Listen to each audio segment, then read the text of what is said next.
What it do? What it do? Welcome to another episode of Mack Squared, aka Mm, Mack to Mac, aka mm. the late night driveway conversation. It's your main man, Kobe Cole. You know what I'm saying? AKA Mr. Young Mac, aka Mr. Who else wants some of Hollywood Cole? Who else wants some of Hollywood Cole? You know what I'm saying? Back at it again with my main man, my number one dude. Oh, Mac Daddy, girl, what's up with that nana?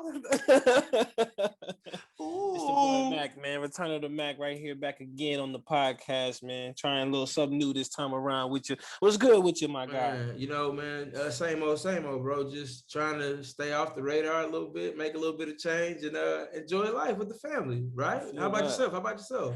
man. I'm doing the same, man. Just trying to make some moves to better the family, put us in a better position to be one. You know what I'm talking about? Yeah. That's the That's what it's goal, all bro. about. That's the Yes, goal, sir. brother. That's the goal. Hey, so he did say we're doing something different. This show is actually going to be our first like video live. I say live stream. This isn't a live stream this time, but we did a video for y'all. We're gonna start doing video for y'all and having more live stream. It's letting y'all see a little more of our world. You know what I'm saying? Mac is a character, so y'all about to get a full show today. It's about to be about to truly get it experience with us and what it's like two idiots just being idiots amongst each other. You know what I'm saying? Two wise guys. But yeah, man, make sure you're following, subscribing to the YouTube page. We have a YouTube page. It's gonna be Max Square Podcast as well. Uh, anywhere you can find us, make sure you're leaving comments if you can, liking, telling others, tell a friend to come check us out. You can find us on Instagram and on Twitter. Instagram is Max Square Podcast. For some reason, it's backwards on Twitter. Twitter is Squared Mac, but it still pulls up Mac Squared Podcast when you type that in. We said all the time, you can find me on Instagram and Twitter, Young Mac 1986. And you can find Mac on Twitter, Instagram. Most of the stuff I tag him in, so you can find it through anything I tag, right? Yeah, find me on his tweets, goddamn. I'm tired of telling y'all. I'm just playing. You can find me every time I'm back on Twitter and Instagram, man. You can see me on there. I don't be posting pictures for real, but you can catch me on there liking and talking a little bit of shit. Yeah, ain't nothing wrong with that, bro. Ain't nothing wrong with that. Hey, man, last time I talked to you, bro, man, a lot has went down since then. Man, my boy came through, Big Bro came through. We couldn't get you in because of schedule, and we trying to figure out everything. But man, he came through and chopped it up about a little bit of everything, bro. He told me to tell you, say what's up. You know what I'm saying? AG, Mr. Gates, man, my boy, A Gates, A Genius. He showed his love, came through, showed, you know what I'm saying, show some love and spread the word. And we got some followers off of that, man. I appreciate him for That's that. dope, man. And man, make sure y'all tuning into my boy music, especially because his swag is, man, it's so player. He on that if I can compare him, he is the Houston's, like he's our Dom. You know what I'm saying? Like he really giving some young dudes some knowledge, but it's in a player way. He ain't trying to like talk to you like you below him. It's like, hey, come on, young dude, let's get some paper and be players. Yeah, So yeah. I really rock with it, man. And besides that, uh just to let you know what's been going on with me, bro, I've been on the go like crazy. I've been doing. I feel how I know how our moms felt, bro, because I do the go to work, drive from Pearland to Cypress to take nephew to practice one day, drive from Pearland to Cypress, then to the Conroe back to the Cypress to take the little man and Gerald to basketball practice, and I'm doing that like 4 or 5 days a week. Amongst me going to Cypress just go play basketball. Mm-hmm. I say, bro, this is we'll get more into the whole AAU stuff in a little bit, but man, I just want to let you know I've been super busy, bro. What you been doing? What's been going on with you? I know you got some good news for me. Huh? Huh? Man, so basically you working just to pay your gas bill. Pretty much, man. Just to Pretty put much. gas in your That's what it car. feels like, bro. That's what it feels like. It feels like, man. That's tough, man. Hey, the thing is, I'm working to pay my gas pretty much because they take all my real money, bro. Anything that costs anything, the boys getting out. I don't do that no more, bro. I be like on Yeah. super dad mode. Hey, man, I need the new from basketball. I'm like, bro, I ain't need all this when I was growing up, bro. I was Yeah. just roll the ball out of this hoop. Maybe Exactly. I need the new socks and the new. Hey, bro, you need to work what you got. You know what I'm saying? But that's my fault. That's my fault, America. You know what No, I'm saying? you're Spoiling a little spoiling bit. them, Yeah, man. a You're little bit. spoiling them, but that's what you're supposed to do, man. They're supposed to live a better life than what we did. Yeah, You know what of I mean? course, of Spoil them course. a little bit. But don't divert. Let me get you good news, man. Tell me something, man. Talk to me now, man. Talk to No, me now. man. The boy Nah, didn't really. just what's going on, bro. You gotta tell me that personal, Oh personal. man, I just been chilling, man. Just been, I had to go back home to New Orleans, so I went home, and then me and the family took a step further. I might see my little, yeah, you know what I'm talking about, you know, Don't hit me up to go nowhere because I can't go. I cannot go. So the Hot Boy Summer is done this summer. We ain't doing Oh, nothing. they've been over for a while. They've been over for a while. You can catch me every blue moon staying out to about midnight, but I gotta go. Hey, I'm with you. And when I stay at the go. midnight, I don't know if it's you. I don't know about you, but when I stay at the midnight that next day, I'm like, damn, I should have went home at 10. Damn, I should have went home. That happens every time. So now I know. But yeah, man, I just been chilling, man. Just trying to be with the family, expand the family, and just be a family. Shout out, bro. Shout out to Mack. Yeah, Mack is my dog, and he really my big brother, little brother. You know what I'm saying? Because he be blessing me with the knowledge sometimes. Yeah, you feel me? Just trying to move the needle forward, man. That's all. Yeah. But with your progression, I'm gonna follow. You did. You're the leader. Sure, man. You know what I'm saying? I try to be, man. I try. But let me ask you this, bro. You know, it is like days away from the NFL draft.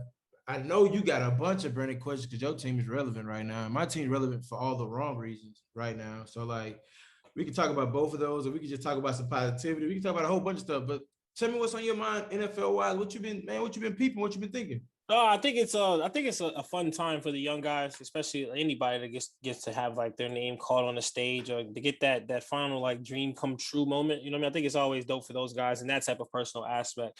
But I've been really interested in about what's going on with Justin Fields. I don't understand what's going on with this guy, man. Like, because it just seemed like they keep forgetting what he did. Like the boy, he really made Jake Fromm work for his job when he was at Georgia. I got a hot take on that. And then he went to Ohio State and did damage. Like it wasn't like he was just only beating scrub teams. He won big games too. Like he had in the games that he lost, they was monumental type games. Like they really showed out.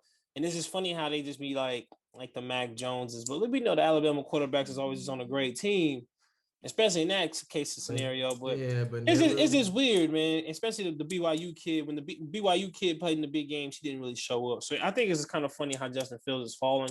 But I think it's going to be a good thing for him because with him falling to a lower pick, you know what I mean, like a bigger number, lower pick, that allows him to go to a team that have much more talent on it. So that could work in his favor. Yeah. Just like a CJ dropping in the NBA draft 10, and then boom. James the same way. Boom, he go to a team that's a little bit more ready than having that's a little bit more ready than having to go to one of these poo-poo teams and have to rebuild. So that could actually benefit him. You know what I'm saying? Just like that. Go to with him and Zeke, and then they got all this other talent. And like CD Lamb, he fell, but he go to Dallas. Like our boy for the Seahawks. That's exactly what happened to him. Wilson. I mean, you know, Russell Wilson went to the perfect situation, bro. Like he had to come in and take over. That was a great team. He just joined and did what he had to do. Yeah, they had a great defense. He had to learn to not turn the ball over. That's what everybody trying to learn. But he had extra rope. So I'm saying, but I think that's a good thing for him. You know what I'm saying? So he did though. He really did. But you know me, you gotta look at it personally, man. That's just so disrespectful what they doing to that kid, man. But how you feel about them? I know you got because that just is crazy. This is gonna be a 2-part take. You know what I'm saying? Because I feel as if though, man, it's gonna sound like some conspiracy theory type stuff, but I think what's going on with Deshaun Watson is affecting Fields big time. The people that are representing his man, I don't know if it's his manager, the agency, I believe the agency he signed with is actually the same agency that represents Deshaun Watson. So you got to understand. Yeah, so now you got to understand that there's already like a blackball-ish type moment going on for Deshaun, and like you're tied to that. And the people that are speaking for Deshaun or the agencies, because you know Deshaun ain't really saying much in all of this. He's really kind of being quiet. Now it's like the agency is looking kind of bad, and you're representing these clients of yours, and you're in a bad light. So it doesn't help that client when you're already bringing in bad mojo on your own. You know what I'm saying? It's kind of like, for sure. Yeah, you know, it's kind of like me saying like, okay, I've already planted the bad seed of don't buy from Aldi's. No disrespect to Aldi's. Aldi's good product, but you know what I'm saying? I give you that bad seed, and then you come in and try to. I don't believe you. You with Aldi's. You with Aldi's, so I don't trust you. So it's a tough situation.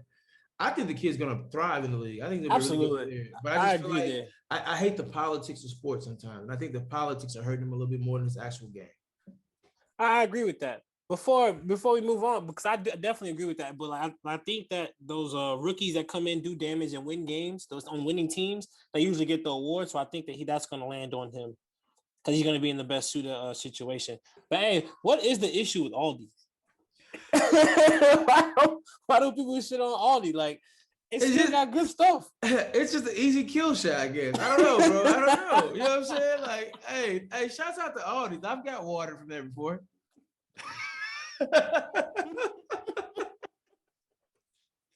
Hey, no lie. Hey, look. Hey, shouts out to Aldi. Hey, go shop at Aldi. You shoot a sponsorship. I'm all day at Aldi then, but until then, I just ATV down the street. I'm gonna just go down the street.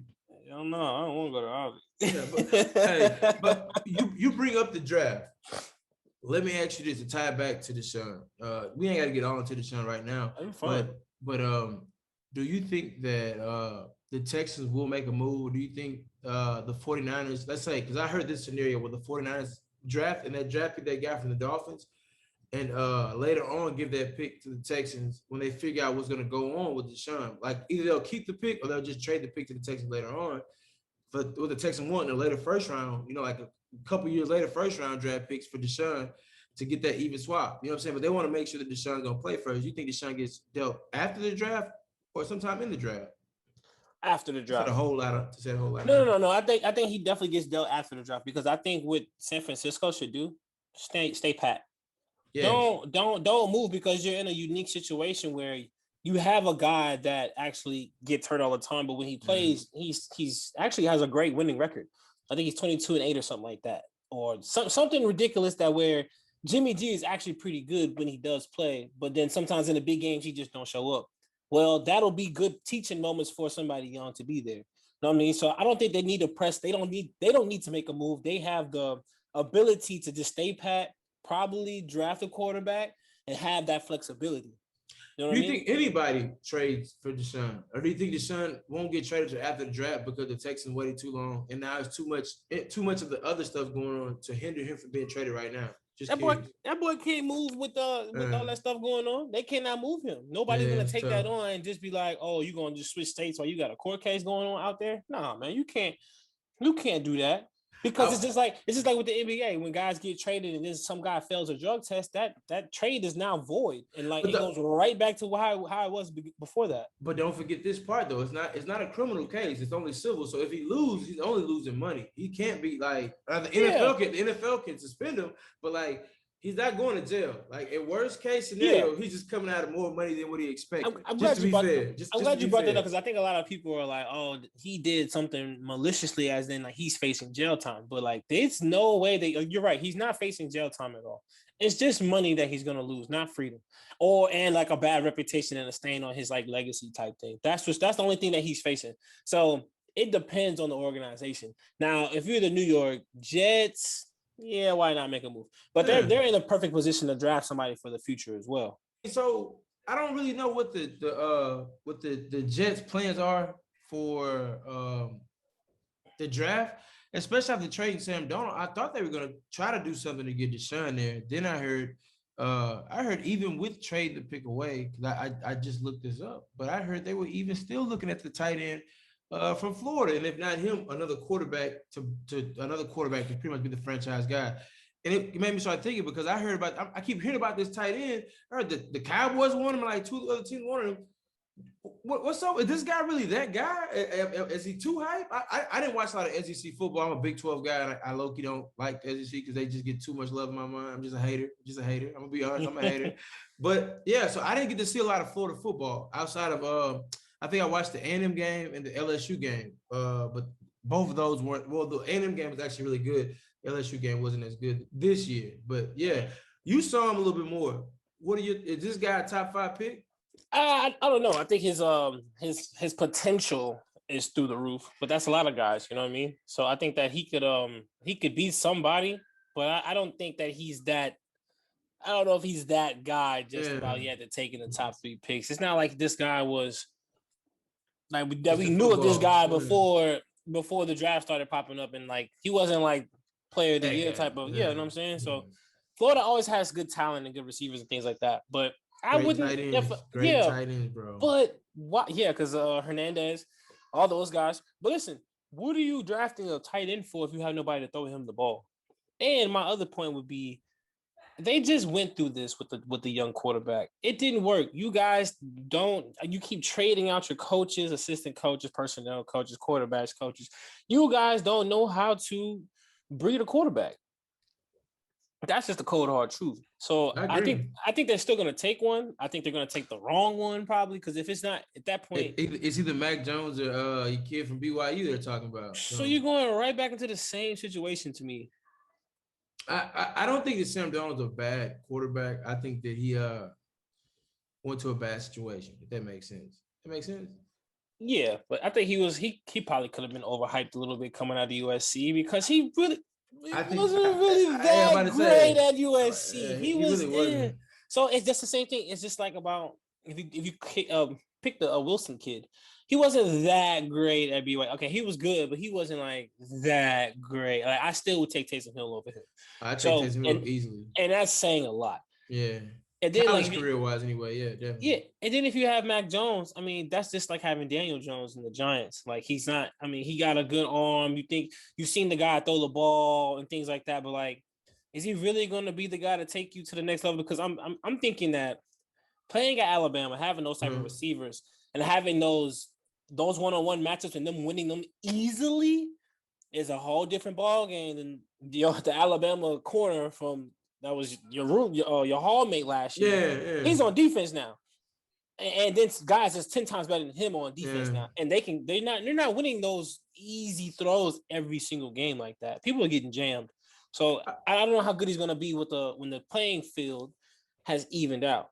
I think that I'm gonna say this. I think that with Sam Darnold, it is a tough situation to really judge him on simply off the basis of man, they really didn't have much talent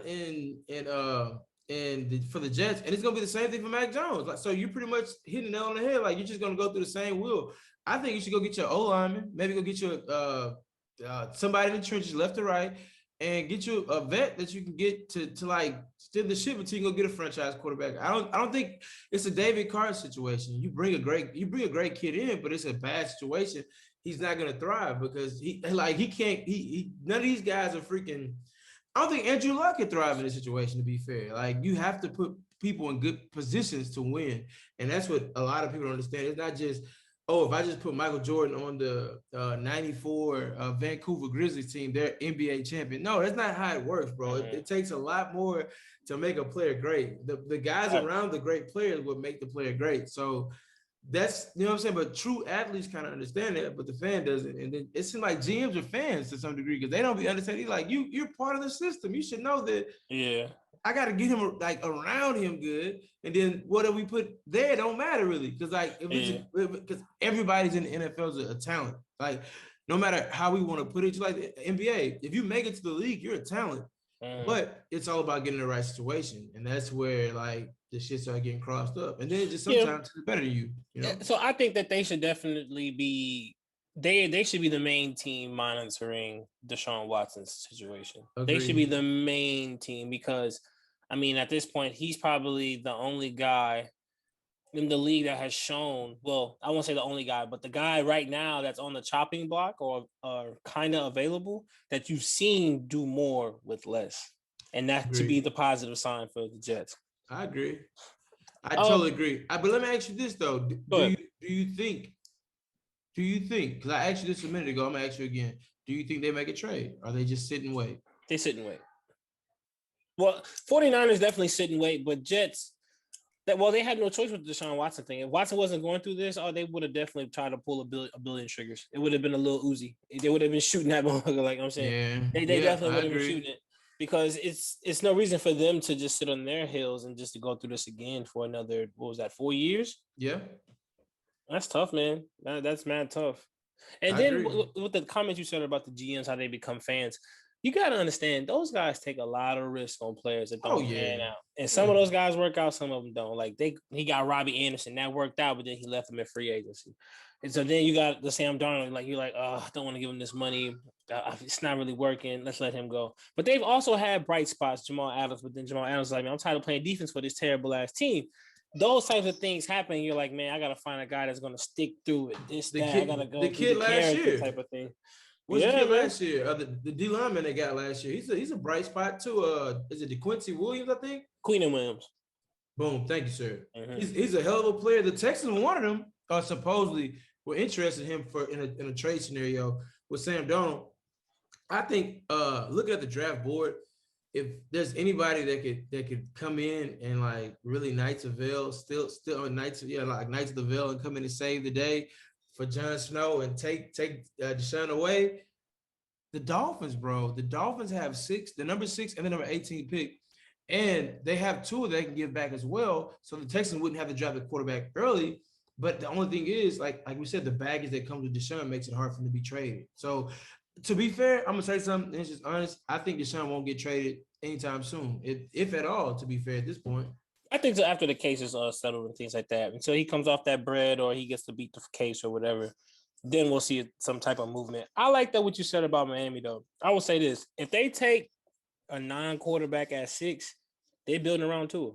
If they do take one, then that's the move. Okay, Tua is available. That's gonna be the shot heard around the draft. It's gonna be a big shot, a huge shot. Because they could get somebody good at 6 and somebody damn good still at 18, like another receiver, another young running back, another skill guy, a defensive guy. Yeah, you can get somebody. Anything. I mean, so they're really in the driver's seat until like really they have no point. They have no other option but to stand pat.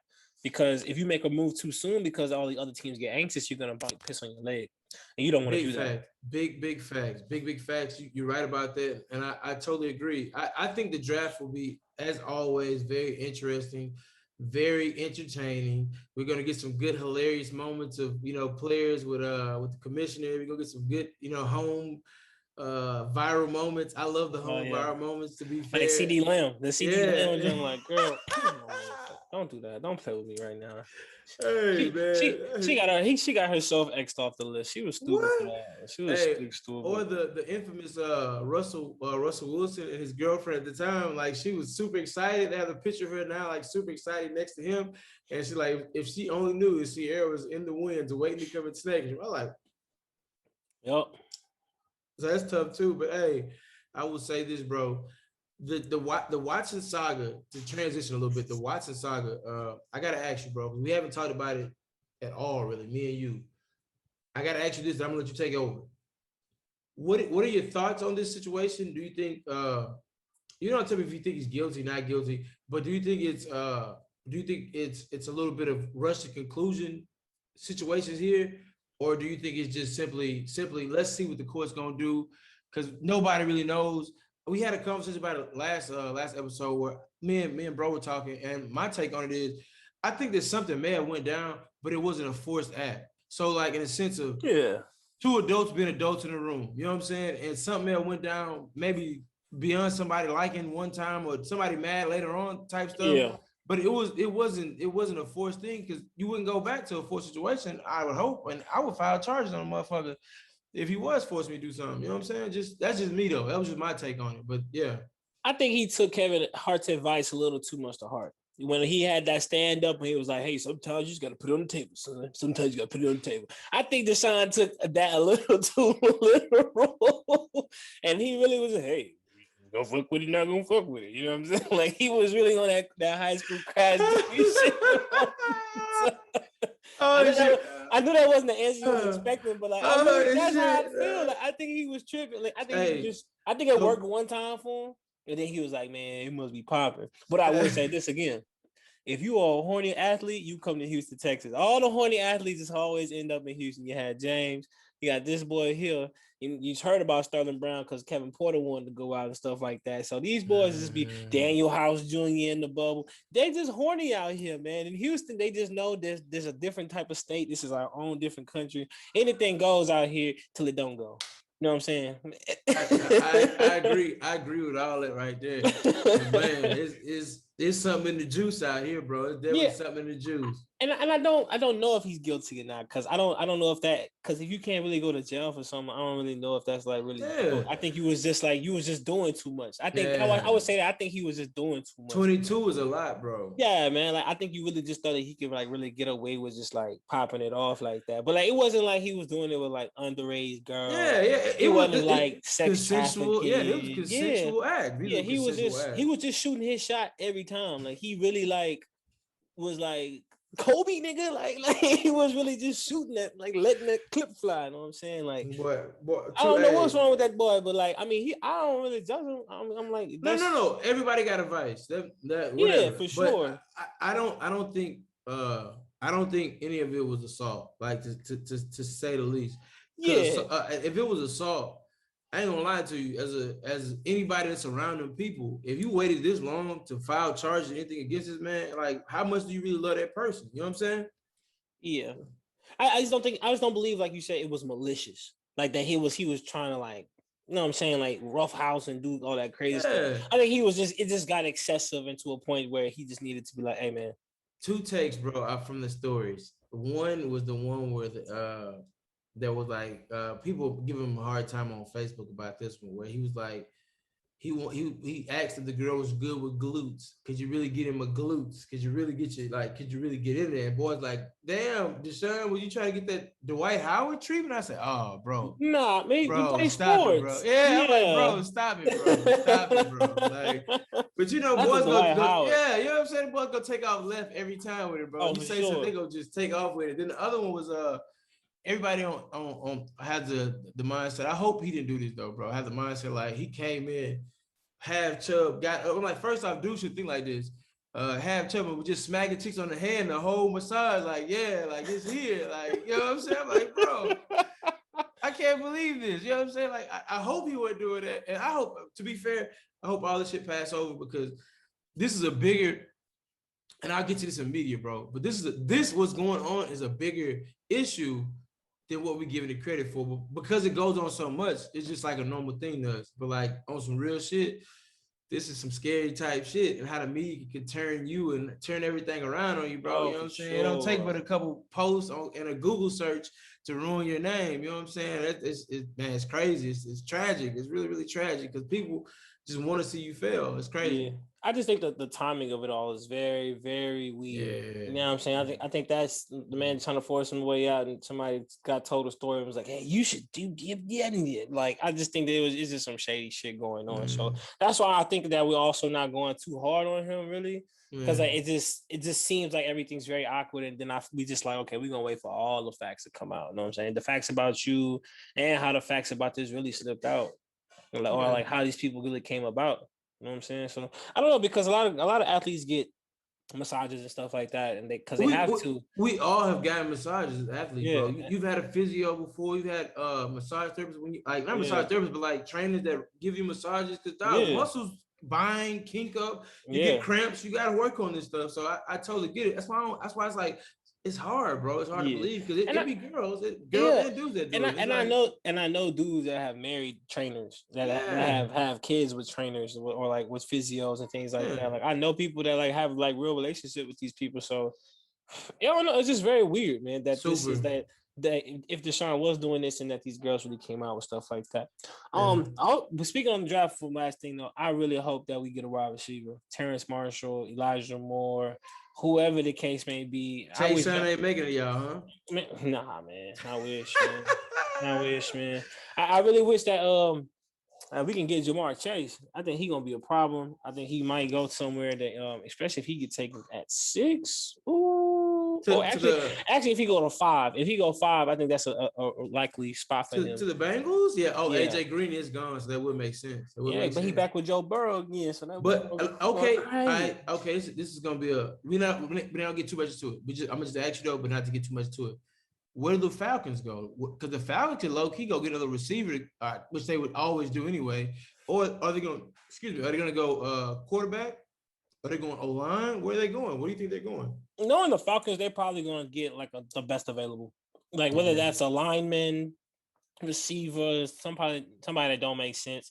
I think that they are like the of course I'm being biased right now, but I think that they are just so overwhelmed with promise to Matt Ryan. It's kind of overdue, but they don't see it.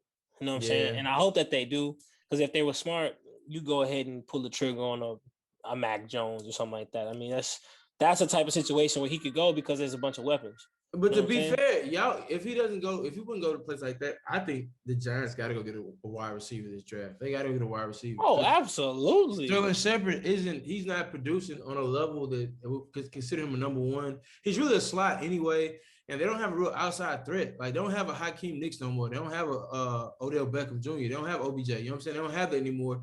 And that was a huge part of the Eli days, was being able to get the ball. You can say what you want to about Eli, but he can get it down the field to them boys. He can get it down the field, and he was solid. And Hakeem Nicks was a big, strong, tall wide receiver. I don't really know anybody that will be at the 11th spot that they can go get. Now, the tight end falls, which I doubt they go tight end.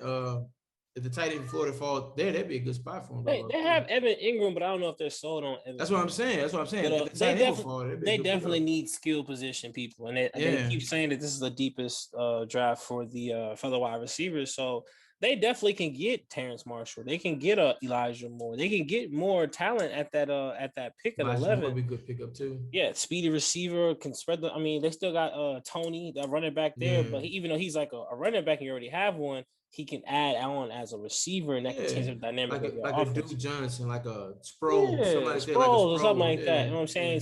Somebody to take that wear and tear off of Saquon, because once Saquon in the game, everybody know where the ball going. 9 times out of 10, it's probably going to Saquon. But you need people to spread that field out so they can get less people, so he can break one tackle and really make something. Because he always breaks one. Yeah, because he break one, but then like it take him 3-4 right there. Yeah, and the next 2-3 right there. So then you be like, oh man, he going for 2 yards, no yards, blah blah blah. Well, everybody's converging on him because they know not to worry about nobody else. Yeah, that makes sense though. He is the game plan. You know what I mean? Stop him. We'll live with Daniel Jones trash ass, and then you know what I'm saying. We go from there. But I definitely think that any quarterback, especially if Justin Fields, like I said about Justin Fields, if he fall to number 4. You got Julio and Calvin Ridley, and you got Gurley over there. You got a bunch of people. You know, Atlanta loves to spend on skill players. That could be a very, very, very good situation for him, because he'll thrive. I mean, he's gonna get beat up in the division, but his numbers will be up there.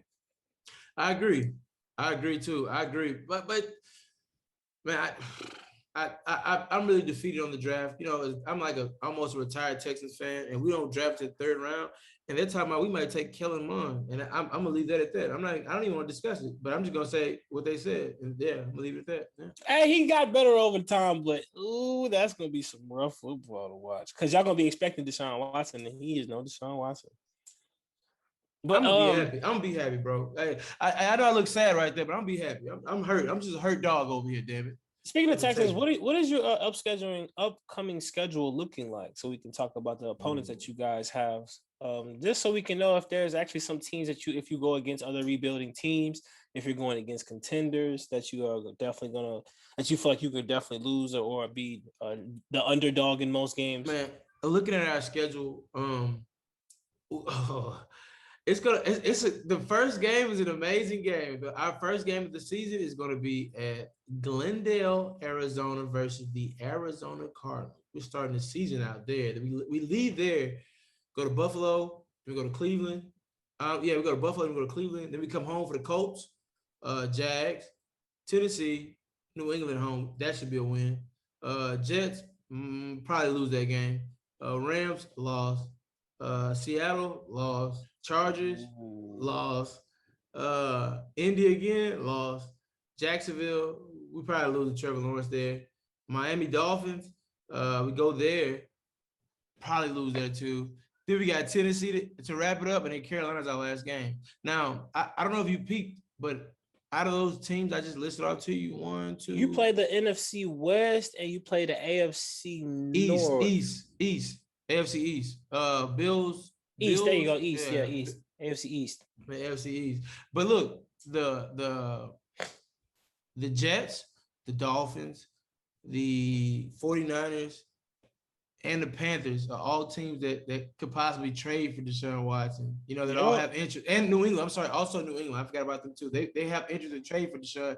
Just imagine he goes to one of those. So our first game, we got to already see JJ, D-Hop. They come to town. We got to go there. We got to go there. So imagine later on, we got to see Deshaun too. Like all the great pieces we had, we got to play against them all in 1 year. Yeah, that'd be so hilarious. And you really actually what's actually kind of funny is that I'm looking at the draft. You said Jacksonville, you got the Jets, you got the Niners, you got the Dolphins, and you got the Panthers, right? You got 5 of the top 8 picks in this year's draft. So you actually going against 5 teams that can actually be in a different type of rebuilding or trying to come up stage. Yeah. Except besides the 49ers defense, you don't know what's going to happen with them. Yeah. But that's pretty much 5 of the top 8. So you actually have a good chance of winning some of these games. Yeah, but the only reason why I say I don't believe yet, we've had over 67 transactions, like for players, transitions, not transitions of players coming and going. And man, I'm not sold, bro. It's like we're gonna get a lot of guys that are either long in the tooth, trying to prove it 1 year. You can't build a team on 1 year deal type guys. You gotta have some continuity. I don't give a damn what type of talent you bring in. How you win championships is continuity. The Patriots weren't the Patriots that first year they became the Patriots. They became the Patriots because the continuity is already there. Tom just came in and fit perfectly in what they had going on. But people think you get that through buying. No. You build a team the right way.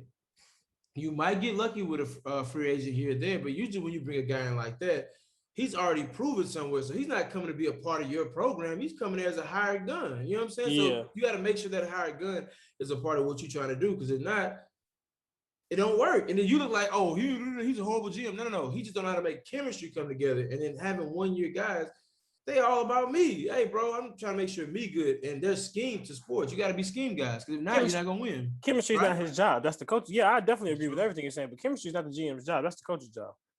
That's definitely, but like I definitely agree. They do have to build on continuity to have something special. That's why I said about the 49ers. They kind of had the same team, but they kind of kids over there cutting up. Yeah. She good. We zooming, nigga. So she gonna make no. We ain't cutting that out. Talk to anyway, yeah, but they're one of those teams that's in the draft with that continuity, as well as the Falcons. The Falcons also have continuity. That's why I said those teams could be very dangerous, as well as the Cowboys at number 10. I agree. And people want to say what they want to say about the Giants, but they have a lot of continuity with the same guys. They're just all these guys are just not very good. I agree, and you know what you said the Cowboys. The Cowboys are a perfect team to me, and a perfect example of they have so much on paper talent that they should be perennial Super Bowl favorites. They are the favorites to win the NFC least, as Skip calls them now too. The NFC least, because that's the least competitive league conference division period in that conference. But I got Washington winning that one. Oh, Washington? Defensive line crazy. They are dumb tough. You know what? Next show we're gonna do predictions. I want to see draft picks where they go first. But I got a couple surprise teams for next year. Not surprise, but dark horse teams that I think will make some noise. A couple. But we'll do it next episode. Right. Yeah, I other than that, bro, I really got much on the NFL draft. I mean NFL period, really. I'm kind of chilling, letting the Deshaun shit kind of play out. So what you got? I got a couple more things. Of course, I'm gonna talk about my Saints schedule real quick. We go against it's kind of funny. So we're gonna be able to compare our teams a lot of times because we also have the AFC East. Ooh. So we also play the Bills, the Dolphins, the Jets, and the Patriots this year. Uh-huh. And then our other division that we play is actually who's that? The NFC East. That's what we play. So we play the Cowboys. We play the who's it that we play? The Washington football team. We play all those guys like the Giants and all those guys. But we also have the Titans as a random game, so we'll be able to see about that. I wonder how'd y'all get that? Oh, you know what though? Because we had the same. The Panthers are our random game. Yep. And then we have we have Green Bay again, and we have the Seahawks. You know what? I think y'all playing the Titans probably because they won division last year. Because y'all won division last year, right? Yeah. Yeah, y'all playing them because they won division. And the Panthers were the worst in division last year. That's why we playing them. Seahawks won that division too? No, 49ers won. No, they didn't. 49ers didn't make a playoff. They didn't. Seahawks did win. Seahawks did win. Seahawks did win. So we're I thought playing. no, I thought 49ers made it, and the Cardinals didn't make it. Both of them didn't make it. The Rams made it. You're right. And they Yep. lost. Yeah, they lost. Yeah. So we got Green Bay, they won theirs. Titans, they won theirs. And we got the Seahawks, they won theirs. We got the Bills, they won theirs. And we play Washington, they won theirs. Yeah. We got 5. Yeah, we got a tough schedule. It's gonna be schedule, bro. It's gonna be good to see though, because we're gonna need all these tests. And then not to forget that we still play Tom Brady twice a year. I don't think you're gonna get full rosters for 17 games. I think that's a lot of games on guys' bodies, man. That's a lot of it's gonna we be barely get full bodies for 16. Come on, Yeah, what are they thinking? I get They're it. trying to make man. up for that money, man. Yeah. Oh yeah. But I ain't gonna lie to you. I don't blame them players, man. Rest your body, cause hey, what Marshawn say, man? Take care of your mentals. You know what I'm saying? Yeah. Hey, one day you're gonna be through playing. Make sure you take care of your mentals. For sure. Okay, there's a couple more things I want to mention about this, because I know the second thing I mentioned is going to make you say something. Something. The first thing that's this recent news is the number change. I thought this was pretty exciting because I love the college football number picking, about the linebackers having that low number, the receivers having that low number, like Odell wore 3, running back Fournette runs 7, or Tyrann wearing 7 in the defensive back. I just think that's pretty cool. You give them a little bit more freedom, because you see it in basketball, guys be wearing number 90 something. Andre Karolinko 147, AK-47, PG-13, but he's rated all. Different things like that. You know what I mean? Those things. That's my favorite word. That's my favorite word. The PG-13, but I rated R. Yeah, but it's getting rated R. Yeah. Hey, I will tell you this. My favorite one is my favorite number was number 2 for Michigan, because every Michigan cat that was like the guy on defense was number 2. So 2 at Michigan was my one. That one, and it was one at oh my God, what number was it at Penn State? I can't remember now. It was a D lineman number though. But yeah, I love seeing D linemen in single digits. Forget the wideouts. Let me see a big man up there with that 2 stretched all the way out. That 2 be from here to here, bro. It'd be so tight on that boy jersey. Zeke Elliott, Patrick Quinn, them guys, those be big old number 2. And then but like, you know, Tom Brady had a problem with it. Talking about good luck blocking the right guys. I'm like, man, he probably don't know, because he didn't play much at Michigan about what it looked like. But that's how somebody had to say it, man. But how you feel about that Michigan number 2? That's how you feel about that LSU number 7. Like, you wear that number, then you gotta be that guy. You know what I mean? Hey, what number did Eric Reed wear? He was 1, huh? Eric Reed, he was number 1, wasn't he? Yeah, because Tyrann wore 7. Tyrann wore 7. Yeah. Yeah, but most of our defensive backs were single digit numbers. Yeah, but I say, but I thought that 1 meant something too though for y'all. Like, boys was cold. I know Eric Reed was cold when that boy was cold at LSU, boy. He don't get enough due credit for his days at LSU. I mean, he probably do, but he was a monster, bro. The Alabama game, never forget. Never forget the Alabama game. Like, never, bro. That boy's a ball. That boy's a ball. Speaking of big dudes in number 2, Derrick Henry was number 2. Yeah, he was. Big ass nigga just stretching out that motherfucker, bro. No bullshit. And then the other guys was number 3, like Trent Richardson and all those other guys. But the other thing I want to talk about, according to football. One more number I gotta throw out there. Doug Flutie 22, baby. I'd love to see an NFL Doug Flutie 22 jersey. So some quarterback come out there like 25. I'm be lit. I'm gonna get one of them joints. Yeah. No lie. Yeah, Pat Mahomes look better than number 5 and 15 that he got right now.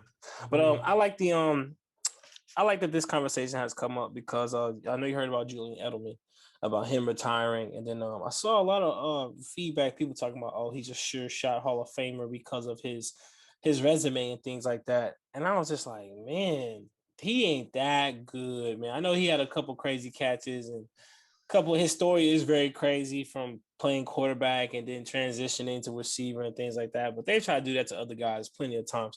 But I think it's just very disrespectful for them to just say that Julian Edelman's a sure shot Hall of Famer. How do you feel about that? Because I think that there's other guys I'm sure you're going to mention, but I would just mention these two guys, Chad Johnson and Sterling Sharp.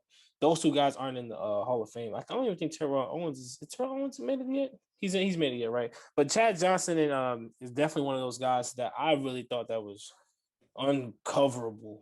And they talking about Julian Edelman as a sure shot. So I just think that some guys are getting overlooked. It's kind of, but that happens all the time in Hall of Fame type of debates. What are your thoughts about that? My thought is he's not a Hall of Famer. He's a great system guy in the system he played in, but it took Drew Pearson 20 something years to get in the Hall of Fame, bro. It took it took guys like this guy like Torrey Holt still ain't in the Hall of Fame, bro. Torrey Holt was a monster. This guy's like, you know what I'm saying? Like you said, Chad Johnson and I can't the other boy name.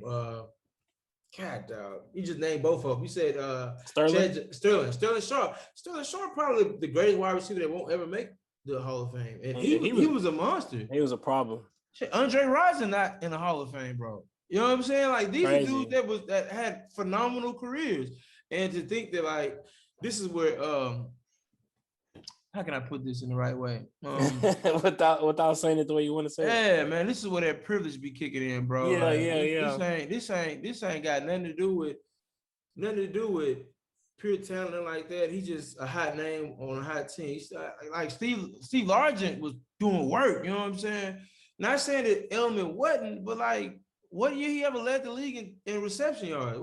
Years? How many years he led the league in touchdown receptions? How many years he led the league in receptions? Like it's dudes that didn't make it in to a long time that did that. You know what I'm saying? And like I don't know, bro. I don't. It's just weird. That's just very weird. But that's really all I have. All I really have for the NFL. So, what you got next on your list, man? What you got going on? I wanted to real quick. I'm gonna go WNBA. I was gonna go media, but I'm gonna go WNBA. Hey, Kenzie over there cutting up, but I love it. She is, man. I love it, man. This we are living real life right now. So I'm gonna go a little WNBA real quick. Is that okay? We'll talk draft. Is that all right by you? Yeah, for sure. Because definitely, man, we had some Texas recognition going on in that thing. You know what I'm saying? Shouts out to Dee Richards. Shouts out to Charlie. Shouts out to Kenzie over there. You know what I'm saying? Living her best life on her frozen 4-wheeler. Yeah, she's spoiled. Anyways, but yeah, shout out to Dee Richardson for sure. DG Richards for sure, bro. That's out, bro. Was in the gym with her, man. Way back before she was even in college. She really went through the mud and really got it out the mud, man. That's dope. Yeah, shouts out to her. Shouts out to Charlie Collier, UT, Hook 'em Horns. You know what I'm saying? For sure. Much love to all the ladies, man. I'm gonna tell you this. I love where the WNBA is going, bro. I think the WNBA is on the right path. And what I mean by that is the way they're marketing their game now, the way they're going about pushing the sport. You got to use what you got. And the women are smart, beautiful women that are great at basketball. Why not advertise their attributes instead of trying to sell them like they're NBA guys? Sell them like they're ladies. Let them sell. And I promise you, they basketball speak for itself, man. Oh, facts. You know what I'm saying? So if you know basketball, you will watch some of that good old basketball. And it's classic basketball. And I will say that the next 5-6 years, we'll see more dunking in the WNBA just because evolution of because I've been in AU practices and you see girls now that got athletics, got a little bounce. You know what I'm saying? And you'll see more of it as athletes evolve, as the girls evolve in their sport. Mm-hmm. But those girls can hoop, bro, can get down.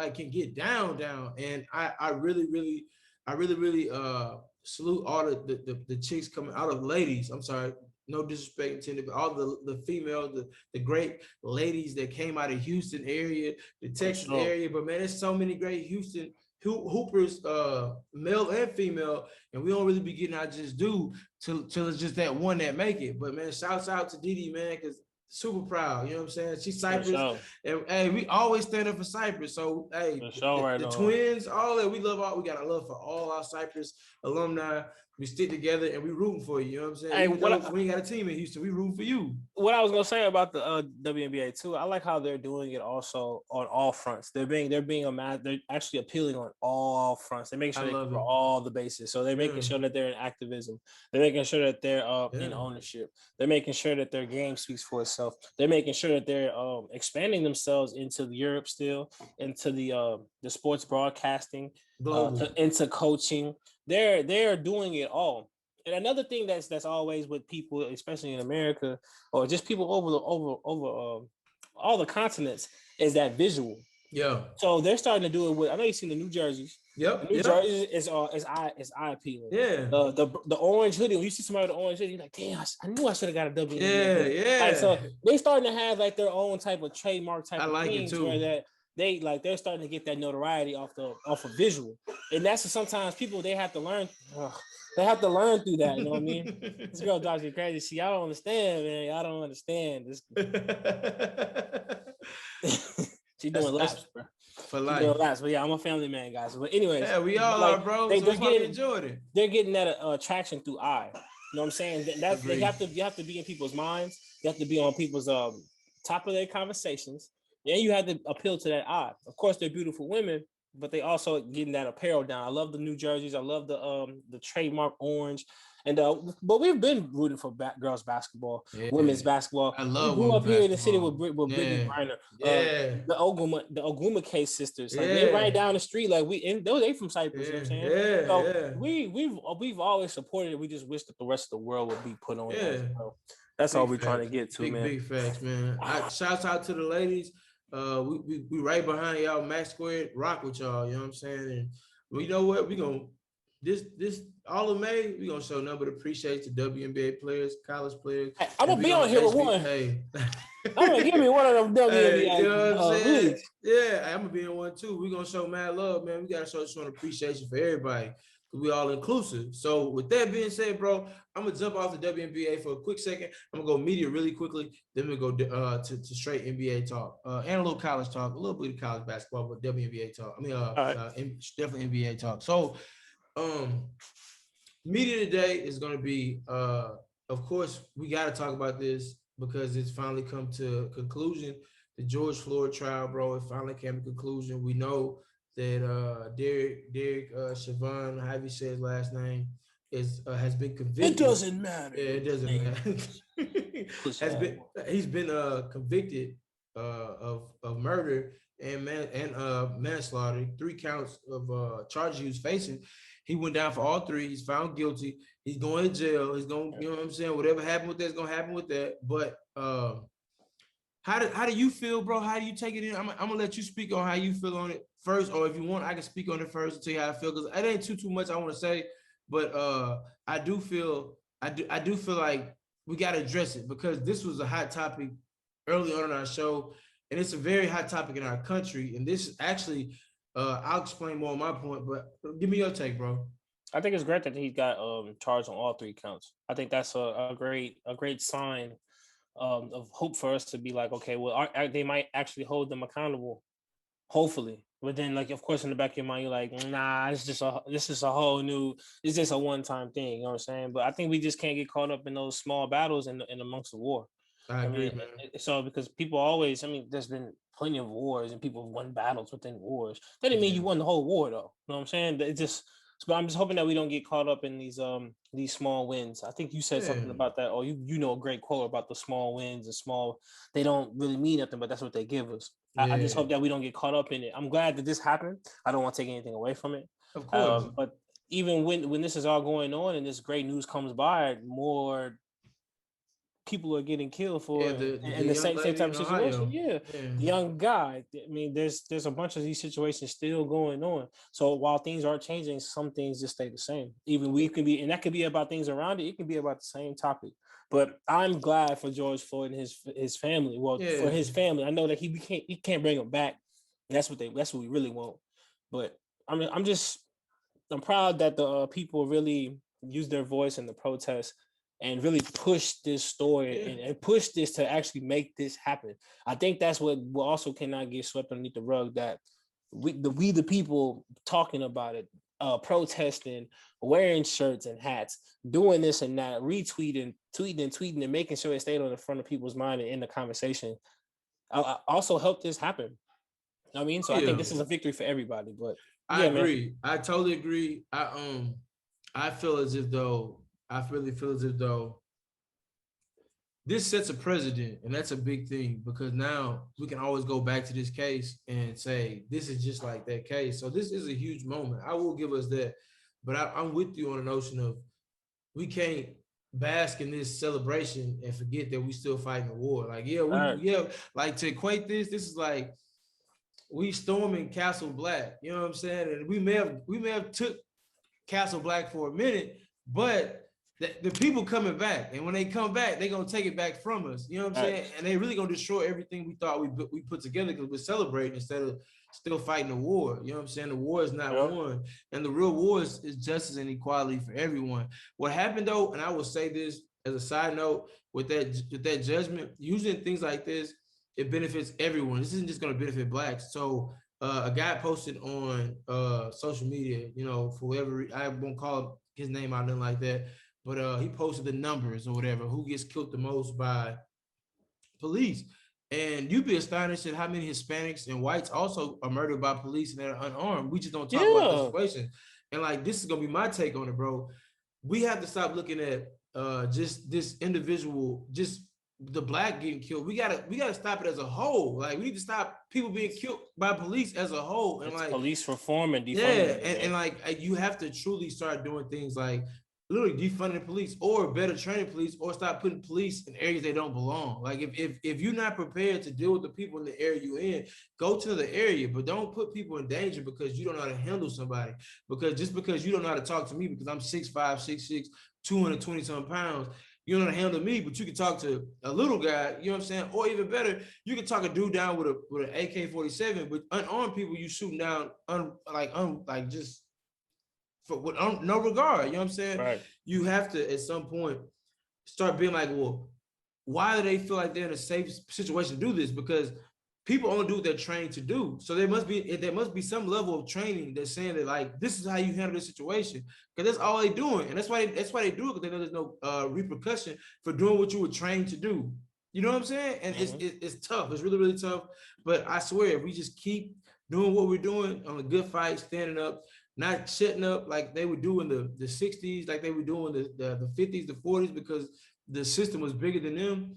And like keep fighting and keep infiltrating that system and making it better for our people. Eventually, one day we will overcome, but we're a long way away from it because, yeah, there is a moment of like we triumphant in this, but man, like you said, Mac, within like not even an hour before the verdict even dropped, actually, the young lady was murdered. You know what I'm saying? And like it's tough, and bro. she the one calling the police.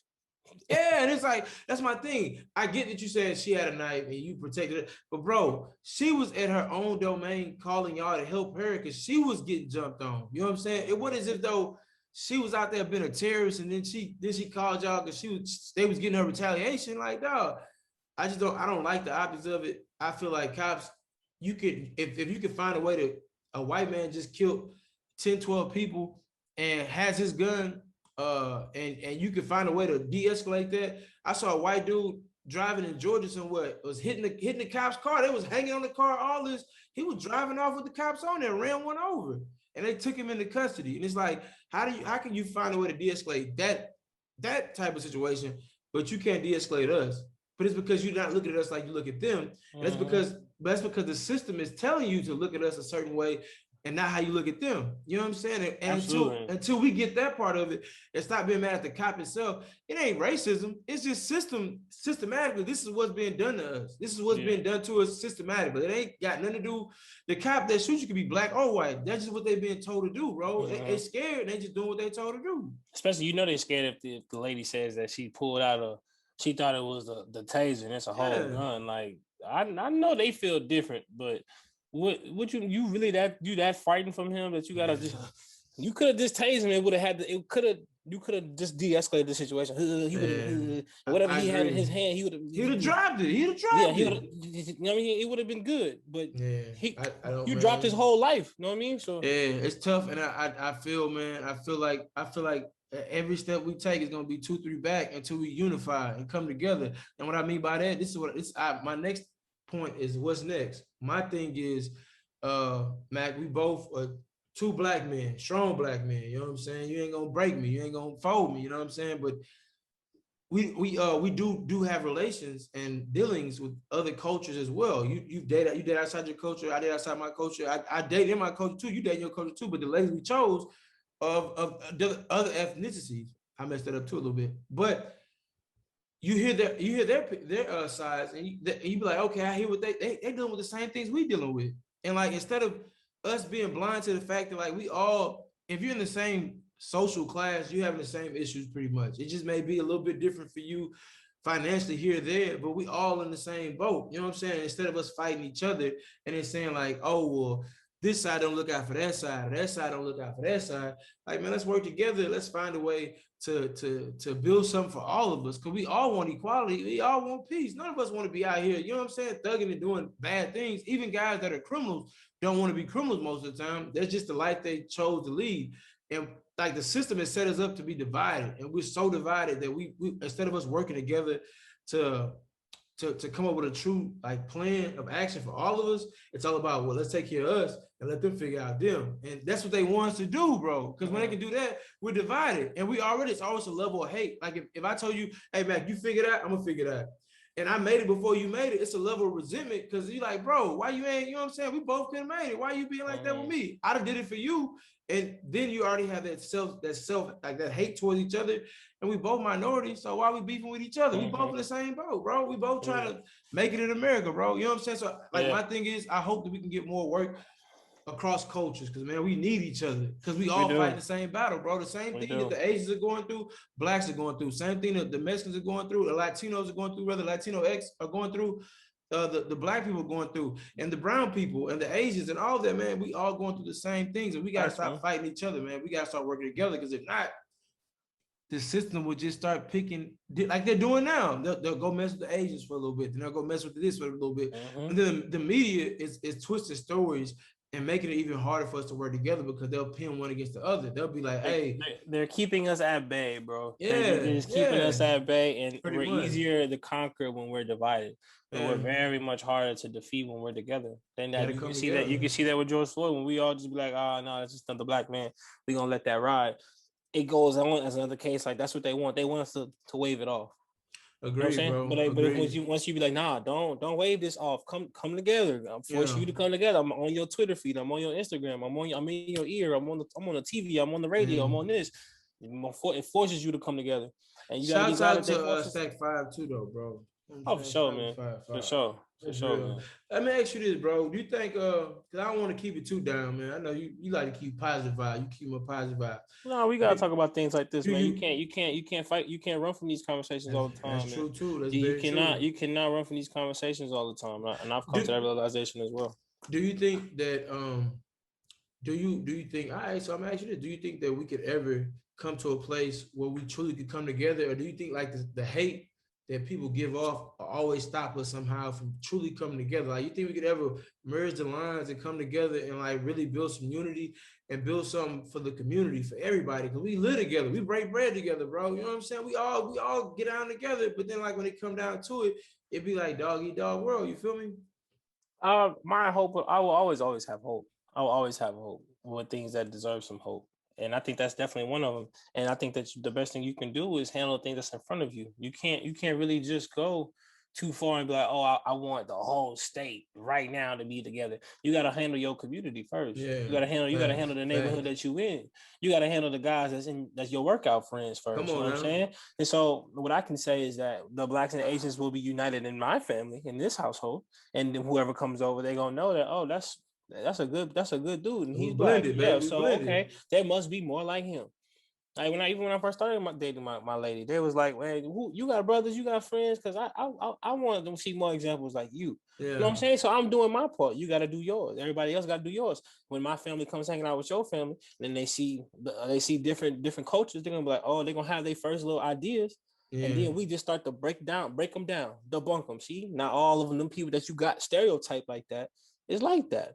You got to give them another chance. You got to get that first little impression out your head that you already putting up a Facts. guard. Like, oh, that's what I think of them. That's what I know them as.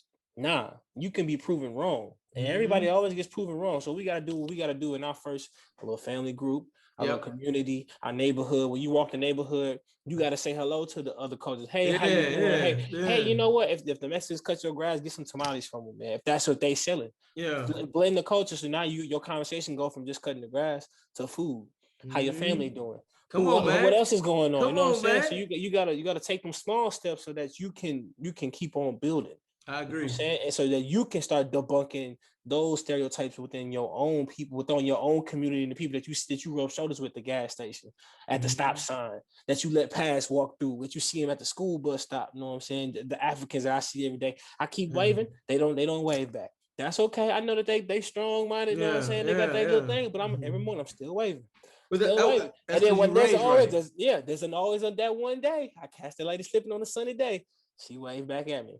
So I'm just debunking it in her brain, little by Yeah. little. You just can't stop. But you can't just be like, is everybody gonna come together? You gotta do what you can first. Go ahead though. No, no, no. I'm listening to you, nigga. You preaching. No, that's I just real like though. it. That's I just like real. that Yeah. though. No, no, I like that though. So shit, because you don't Yeah. never give it the gym like that on here. So I Yeah. had to just shut up and let my boy Yeah. preach a little bit.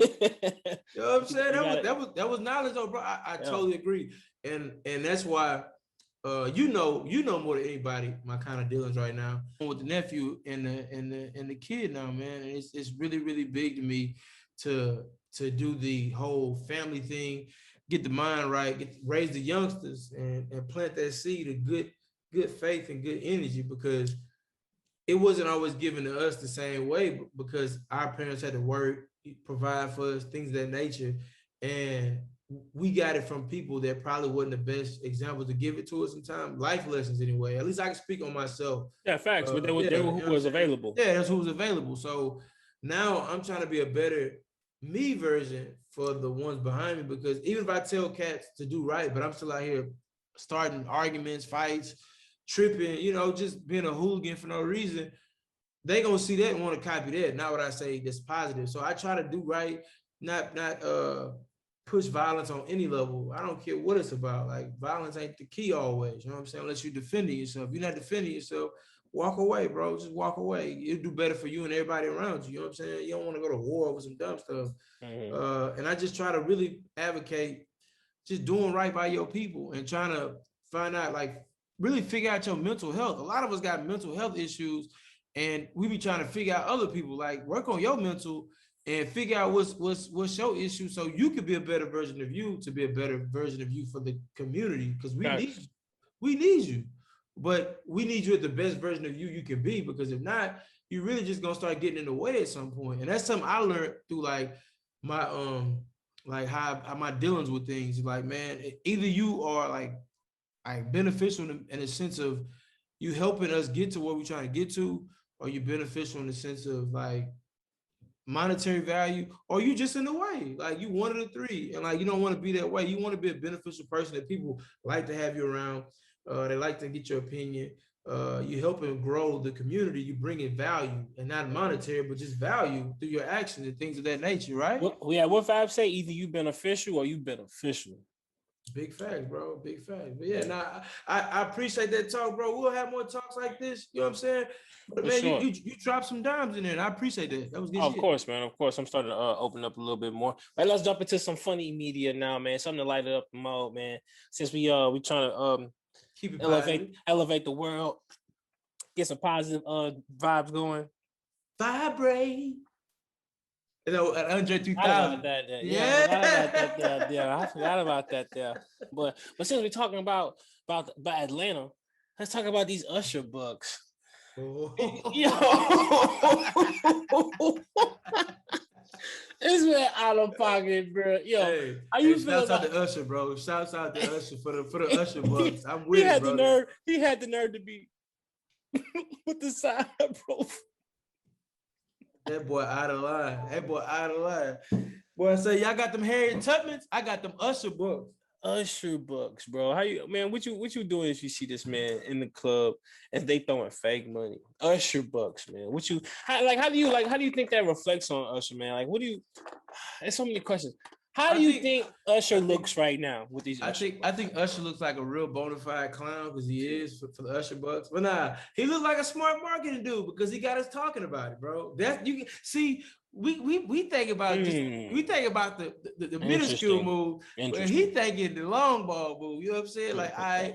I just need to get them talking again because if they talking, then guess what, bro? I'm relevant, and you know the name of the game now is just stay relevant, bro. Yeah. It's not about the music itself anymore. Because to be fair, a lot of these artists make horrible music, but they're just relevant. So people say they're jamming because they're relevant. It's not about good music; it's about being popular. So like NWA say, all press is good press. Yeah, pretty much. Pretty much. Okay, well I'll take that. But it's just weird to me that he lives in like one of like the strip club havens and he's out here throwing fake money. It hasn't. It's not like he doesn't have it. Or I mean, I don't know this man. He definitely got I don't know it. this man personal life, but like he ain't got to be in there throwing hundreds and stuff like that. But Jesus, like, talking about, hey, that boy 21 say, hey, I'm paying everybody in Usher bucks this summer, dog. Like, I'm paying all y'all Usher bucks. No questions asked. I pay all y'all Usher bucks. Man, I didn't unplug my doggone. There you go. All right, bet. I messed up my charger on my MacBook, bro. I don't know. I bumped it. Hi, did you listen to the new YSL album? No, I haven't. I haven't. Okay, I've only heard a few tracks. I've been listening to God dog. I went back on it's a Cardo and somebody joined. I've been jamming Cardo tough, bro. I told you, man, Cardo's been heavy rotation for me, but I will definitely finish that episode sometime this week. I just ain't been on a new lately. I've been on my old, you know how I get sometimes. No, you good. But I definitely will just talk about that one next week, though. I want to give a shout out to Mortal Kombat because that thing drops tonight. And I've heard people who watched it. I've heard people who've been watching. I don't want to hear nothing. I don't want to hear. I want to have my own opinion. I want to have my own opinion. Okay, yeah, I heard some overseas cats and watch that shit too. So let me ask you this then: what do you think about the Kong movie then? Because that dropped like last week, a week before last, something like that. What do you think? Did you watch the Kong movie or no? Oh my God, this guy's the worst, bro. I didn't watch it. Why not, bro? I tried to and I fell asleep, man. I just fell asleep and I never got back to it, man. I watched it like twice. Me and Joseph watched it. That boy was like, "Oh yeah, that boy Godzilla killing that boy." I said, "Whoa, what that mean?" He's like, "That boy killing that boy." Yeah, I did see one of the scenes he made Kong look real like minuscule, and I was like, "Oh man." Godzilla, that dude, bro. That dude. Side note, yeah. But yeah, shout out to Mortal Kombat. Did you see the Space Jam trailer? The new Space Jam trailer. Yeah. How you feeling about that, man? I'm excited for it. I'm excited for it. I'm excited for it, but I feel like Brunson did his own thing on his own way. Like, I just hear the Jordan fans hating, bro. I just hear them already hating. Like, it was good, but MJ beat. Like, bro, man, come on, man, stop it, bro, stop it. I think I like it because it will keep that conversation going, that ongoing anything you can do, I can do better type of thing. You know what I mean? I think that's pretty cool.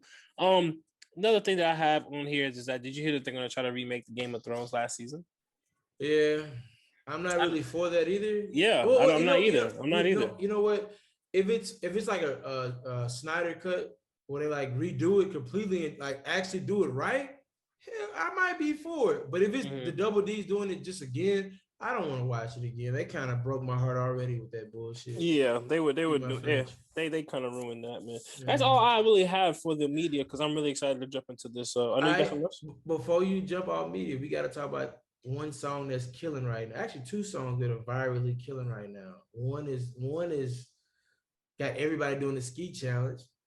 That's the Young Thug off his new album. Yeah. Like they said it like 20 times before they say anything else. Just, yeah. And then the other one is Soulja Boy making a strong comeback, bro. Stop it, bro. No, he ain't. You heard the new Soldier Boy?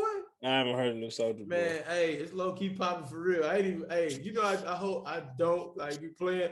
It's popping, bro. It's big popping, I'm big gonna have to popping. look this up on the I'm joint. telling you, bro. It's called. I think he's trying to make it clap or some shit. It's one of them TikTok songs. So that's what it is. Okay. He's smart. He always good with those types of things. Before we move off of media, though, I'm gonna say RP to DMX, man, because we didn't have anything. We didn't talk about that. And Shock G.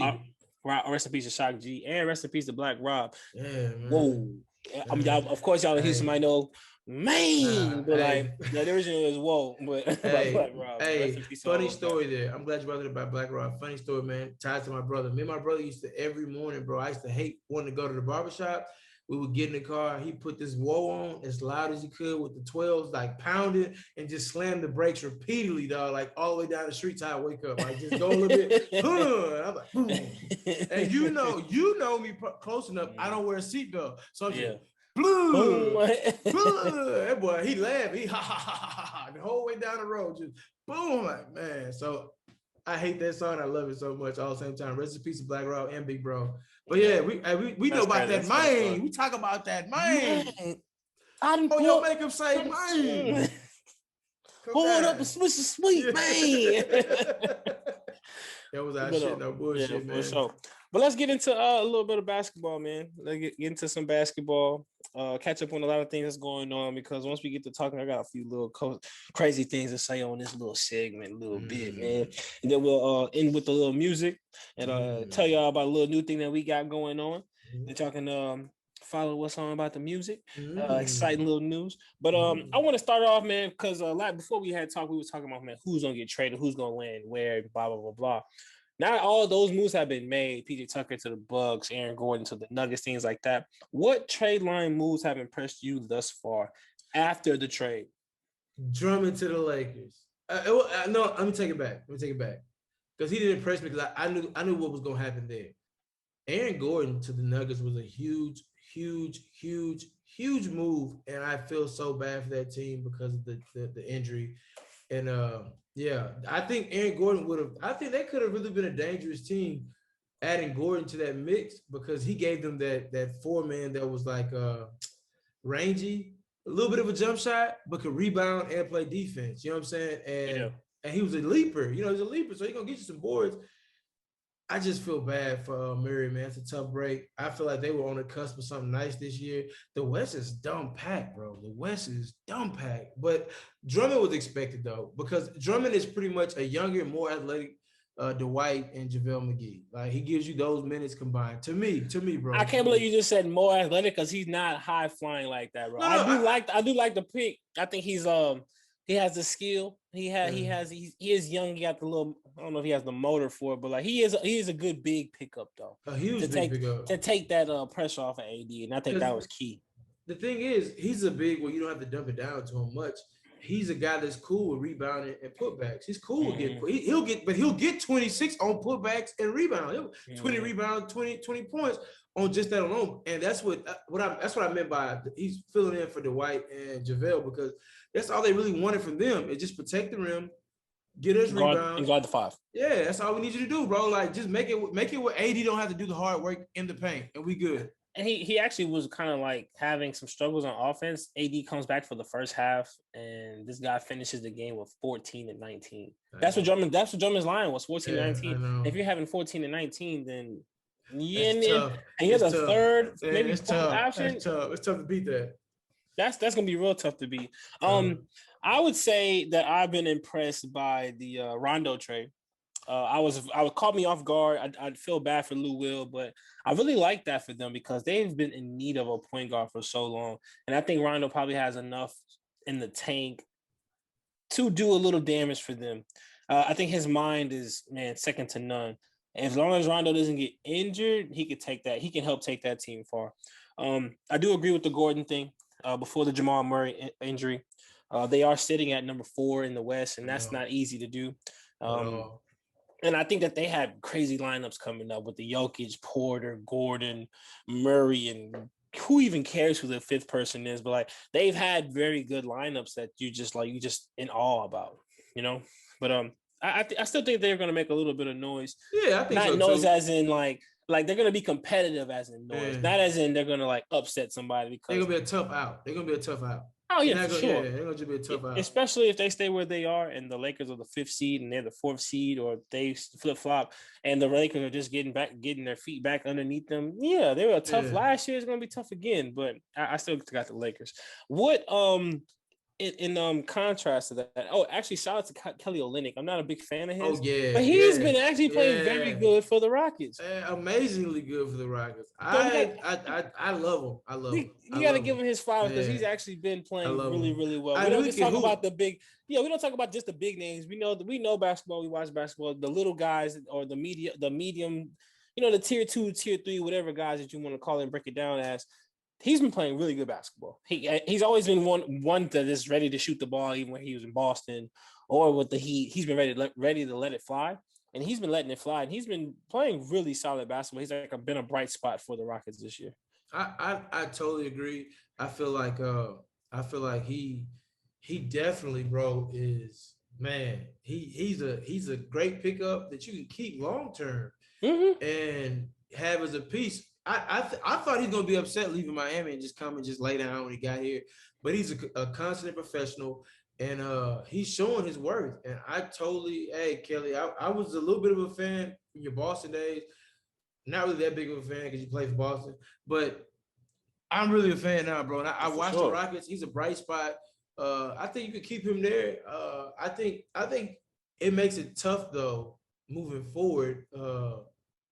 I ain't gonna say it really makes it tough because it might not. You can make it work with him and Woods because it's working out to some degree. But depending on where you go in the draft, um, it could kind of change. You know what I'm saying? That dynamic of that team works. Because I don't think the Rockets are playoff bound in the next couple of years, but No, they're not very far away from being a contender again soon. Though they're not. Just put it out there. I don't think you even have to start Kelly. I think you can bring him off the bench and let him continue to do whatever he wants to do and have that Agreed. punch on the second unit. I think you're definitely gonna have to bring in a rookie and some more veteran presence or something like that, or make another big splash like the Houston Rockets always do. You can never count them out for making a big splash because they got money to blow. But hold on, I forgot about this. The Rockets president is actually stepping down. Ted Brown is stepping down in this season, so might be a little trouble in paradise. We'll see. We'll see. Bro. It's been time for change anyway, so we'll see where this change either change goes to on a positive direction, it goes negative. Yeah. With that, in that same breath about what's impressed you with some of the trades, what trades have let you down this far after that trade deadline? I can go first if you need some time to think. No, I'll let you go first because the one I want to say is it really hasn't let down. Really, to be fair, but I'll let you go first. I think that the Oladipo thing has just everywhere that he goes, it just seems that he's not a great fit unless when he's just only the guy on the team. Like when he first got to Indiana, he was really good and they started making moves. And then once he got hurt and other people came around and getting traded for, he just kind of goes into like the shadows a little bit. I thought that him going there would be that piece, but it just seems like they've just been falling off and losing games. That's just him. Another move I was disappointed that was made, like this, and it's kind of contradicting because I like the Rondo going to Clippers, but I don't like the fact that Lou Will was traded for that. I think that was kind of a slap in the face. You put him back in Atlanta, lemon pepper Lou type of thing. I just don't know how I feel about that. You know what I mean? I feel like that was a direct shot. That was a they felt some type of way about last year, and you gotta know your rooster's coming home to crow at some point, bro. So, for sure, man, for sure. I don't feel bad that it went down the way it went down because Lou put it on himself to do what he did. Whatever he did, he's a grown man, do whatever he wants to, but at the same time, grown man, you gotta take the consequences that come with it. You know what I'm saying? And I'm not saying it's what happened, but I'm not saying it's not what happened either, though, because it is kind of strange. They sent him to Atlanta, but whatever. They wanted Rondo. Rondo was a great fit. I will tell you this. I think Bledsoe ended up in a decent situation as well, leaving what's called. I don't think in New Orleans, I think it's a good situation there because there's not a lot of pressure on him. He's not a point guard there. Zion's the man there. He's just one of the guys. And when he's not having a great night, you go sit down, let another one of the guys be the guy, and then you come back in when you play better type thing. I think that worked out for him. I think Drew is in the person. I think the Bucks are quietly another team we have to start giving a little more credence to, because I think the Drew and the PJ Tucker move are huge moves, to be I don't fair. like PJ over there. It just seems because PJ's not being. I mean, he's getting the minutes, but he's just out there. He's just like the old That's head what, out there, but man. that's who he is though. He's not gonna give you 20 points. He may give you I, 6. He may give you 2, but he's playing defense. He's I IQ and defense. guess. That's all he is now, bro. IQ and defense. And then the only thing else I would say was like pretty much a neutral trade that both teams pretty much benefited on. You really can't say either team won the trade or whatever.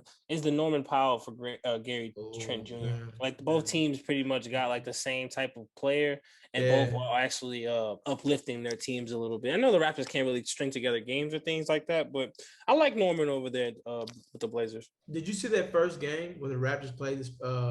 When the Raptors played the Gary Trent when against Yeah, the old team. yeah, he lined up on the wrong side. He's like, oh shit. Oh damn! Oh my bad. Yeah. Let me. Hey, you been there before? You like? Oh Let me just shit, walk. wait. Yeah. Let me just walk the other way. I'm just go over that big dog. That's just My funny, bad. My man. bad. That's But just not. funny. Let me ask you this, bro, because we both Brun guys. We both Brun guys. There's a super team that's been bought at Summer Center in the NBA in New Jersey. Uh, LeBron come back. Are they perennial favorites? Oh, wait, we talking about the Nets or we talking about the Lakers? No, Lakers. I'm saying to compare to the Lakers. I mean, compared to the Nets, Lakers just to me they are. But are they a perennial favorite once LeBron comes back and he's healthy? Yeah, I mean they're the defending champions. You can't take anything away from the defending champions. Of Even course. last year, we were just like, oh, okay, you still gotta respect Toronto, even though they don't have Kawhi. It's still Toronto's team. All right, well, just the year before that, you still gotta respect such and such. You know what I'm saying? You always have to give respect to the defending champ. So I definitely think that they are. I think that it's going to be tough for those Nets to get up out that East because they don't play together at all. I agree. They're just a pickup team, but I mean they're a fantastic pickup team. If they were at the Drew League, I wouldn't want to go against that team because you're definitely losing that game, especially if the game. Pickup Yeah, ball too. that's what I'm saying. If you're at the Drew League is a glorified Yeah. pickup game. You know what I'm saying? Like the game be playing and shit. So Yeah. I just think that I'm not very high on. I've always been high on the Nets talent wise, on paper wise, but like, if they got to play though. Yeah. So I think that the Lakers are of course the favorite, and I'll tell you this because of this. You said something before air. You said that your homie seen Lakers play. He was like, man, these boys are still got it. And once they add those two guys, then this gonna be on their popping, which I agree with because when the Lakers lose, they're not getting mollywopped. They're losing by like 5. Yeah, 7 points, max. 7. Yeah. You know what I'm saying? And this is without 2 of the top 5 players on earth. In the league, my G. LeBron and AD. 80 like 6 in my mind, but I'm just okay. 2 of the top 10 guys. So you definitely getting at least 19 from each person. Yeah, I agree. At least. Matter of fact, LeBron be doing the 10-point, 15-point thing, whatever he be doing. You at least getting 15 from both guys. Yeah, I agree. And then you're giving LeBron another big that he can actually throw lobs to again with both guys. Come on, man. Stop it, bro. Like these guys have stayed even killed. Like they went from 2nd to 5th. Still above Portland, and we still give Portland a lot of credit as they should get. Yeah. And these guys are still, they just be like, man, they got it some nights, they don't got it some nights. They got it some nights, they don't got it some nights. It's a season. It's a season. But when the guys come back, it's gonna be on and popping. But I just think that time's not on their side. I feel, but the same thing can be said for the Nets. They've only played 7 games together. That big 3 they got has only played 7 games together. You can't just find continuity, and you play the game just as much as I do and have the IQ, but probably way better than my IQ. Because you're a point guard, you see everything. You know, bro, if the chemistry ain't there, a team with chemistry will beat a great talented team over a team. You know what I'm saying? Like I take that team with chemistry, but maybe not the talent, over the team with talent without the chemistry. Because the chemistry, I can figure out, we might not be able to be as talented as you, but we're going to outsmart you. So, you know what I'm saying? Hey, start backdooring. We're going to outcoach you. And then, in the playoffs, the game slows down. And I hate to be honest, but the Nets had 3 guys that aren't dogs. Like all 3 of those guys have been proven to not be dogs. Mm-hmm. And they have yet to really prove they are dogs. You can say, oh, well, Kyrie won a championship. He had a big shot with Bron. Yeah, he did a big shot. But if Bron don't get the block, That don't even matter. We down 5. Mm-hmm. It don't, you know what I'm saying? It don't even matter. And the same thing with I'm sorry, down 4. And same thing with KD. KD had a chance to show he was a dog. 3 games in a row, he showed you he wasn't a dog. Then he went and joined the team that he couldn't beat and won a couple titles. Like not discredited. He won those titles, but that didn't make him a dog because he won titles after he couldn't be a dog. Like you can't like you come in the same cloth with me. You can't become a dog because we can't beat T-Dem at the gym and then we go play with T-Dem and start beating everybody else gym. That don't make you a dog because you go play with them. Until you beat them, you ain't a dog, bro. You ain't that guy. Like it just that's just be honest. And that's why like a lot of people like, well, Katie this. Yeah, statistically, them dudes gonna put up numbers. They gonna do that. If it come down to it, if it's like a 75 to 80 type game, they might be 30, 25, and 20 or something. You never know. But the thing is, when it comes to the moments where you got to be a dog, like Bron show up, hey, I need 45, 15 to 15, and then you still dominate the game outside of stats, which one of them guys going to do it? The only guy that can do it is James, but he just shrinks in the big moments. The biggest shrinker of all time. He's been a shrinker since what, 2011, when they lost to the Heat in the finals. He's been a shrinker since that moment, bro. The only thing that I like about their team is that with all those shrinkers, one of them's got to step up. Because KD did hit some big shots with that Warriors Cavs thing in LeBron's face. I remember those hurt my soul. But he makes big shots. But Kyrie went. He made a big shot, and those guys. James Harden does his fair share. I actually seen this Nets thing. It's kind of I actually wanted to bring it up, but I'll get to it in a second. Sorry about that. No, you're fine. I just think that they have a lot to prove and to show. When they're on the court together, you fear them. But when the one's missing, you're like, all right, we got a shot. Yeah. You know what I'm saying? But yeah, we gonna attack them too. We good. With that Nets team, man. I saw a thing and I said this probably best describes them. It says Kevin Durant's the best player on the team. I give him that. Of the 3, I would say, on the team, period, whatever. Kyrie's probably the most skilled. That's what they're saying, right? But the most valuable player is James Harden. I said that's probably the best way to give all 3 of them flowers without stepping on the other one's toes. KD is the best. Kyrie's the most skilled, but Harden is the most valuable. Which brings me to my next point. With the most valuable MVP award always being talked about, are we really losing sight about most valuable versus best player and who had like the MVP type season? We lost sight of MVP years ago because we started making it about most outstanding, the best story. And when we got to that point, it ain't really about basketball, it's about politics. And to me, that's why the awards ain't cool. If you get them, much love to Steph and to Giannis and guys like that, Steve Nash. But it's a lot of 2-time MVPs that may not even deserve the first one. You know what I'm saying? Like, there ain't no slug at either one of those 3 guys. But you mean to tell me Kobe and Shaq wasn't better players winning championships when Steve Nash was winning MVP? Like, and Shaq was coming in out of shape and leading the league, but because the story didn't fit, like, James should have a couple MVPs, but because his story don't fit. But it's crazy now though, because now his story fits. Now he's a darling now. It's like, how did he become? Y'all hated him a year ago. Now all of a sudden, man, you gotta love James Harden. James Harden. Like, bro, when he was a Rocket, y'all did not like this dude. But you know what it is? They didn't like seeing a little market team like the Rockets, even though it's not truly a small market team, but it's not a traditional powerhouse being a powerhouse. And because we didn't win one, we didn't get to just do like the Warriors. But shit, the Warriors were the Warriors. You know what I'm saying? So I feel like MVP ain't been MVP for a long time because LeBron should be MVP every year if that's the case. That's for sure. I think that when you talk about who's having a great season, you definitely mention like the Jokic. You definitely mention Embiid because he's finally, he got the health scares again. But like you definitely mentioned Jokic, Embiid, and like Steph Curry, right? You hear those names a lot. And I don't know how Dame always falls off the list, but like you hear the Dame, right? But then my thing is like when I talk about valuable, like these guys gotta be there, or this team sinks, or this team is not the same. That's what I view as valuable. You're a valuable asset to what we got going on and working towards our goal. So like, I give it to Jokic. His numbers are off the charts, like the rebounds, the assists, the triple doubles, and things like that. The league loves triple doubles. I get it, and I'm not taking anything away from him because if we're gonna go by the NBA standards, he should probably win. If Embiid didn't get hurt, then you give it to Embiid. I still think Embiid's MVP. Well, one of those guys are probably going to Yeah, get it. I yeah, give of him course. that, Oh, right? yeah, I But agree. I if we're agree. talking about just this season and about who's playing the best basketball, you got to throw in Steph Curry's name, Got to. even though he's Yeah, not, yeah, even though he's not yeah. in like the playoff, the top 8. And then you got to put in Julius Randle's name. He's playing Julius top, Randle is balling, bro. playing great basketball. And Balling, but bro. that's what they kind of make the MVP as the best player having the best season type of things like that, monumental NBA record type seasons. Now, if you want to talk about value and who's the most valuable, I think you definitely, first, of course, you go in my mind, you think Lakers.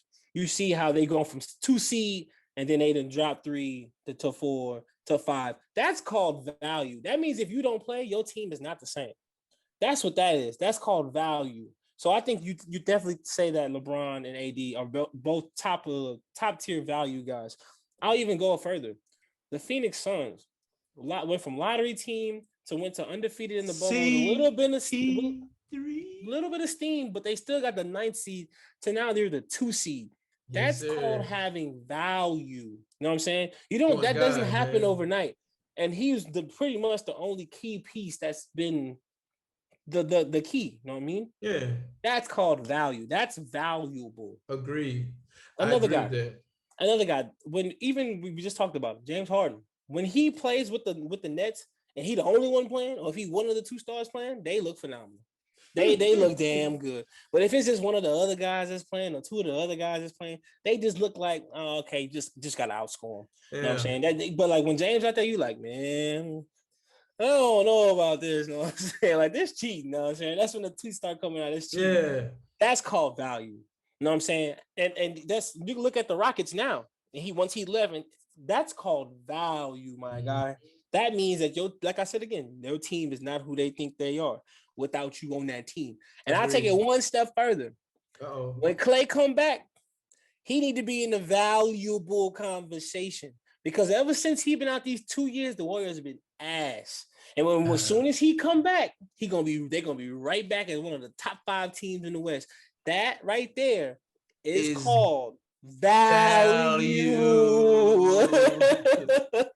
Say, hey, He's back to back most valuable player right there. I wanna say something, bro. And I tell everybody now, Clay is my favorite 2 guard in the league. He's my favorite 2 guard. Like, not my favorite player, my favorite 2 guard. And he plays the 2 guard position. I don't look at James as a 2 guard.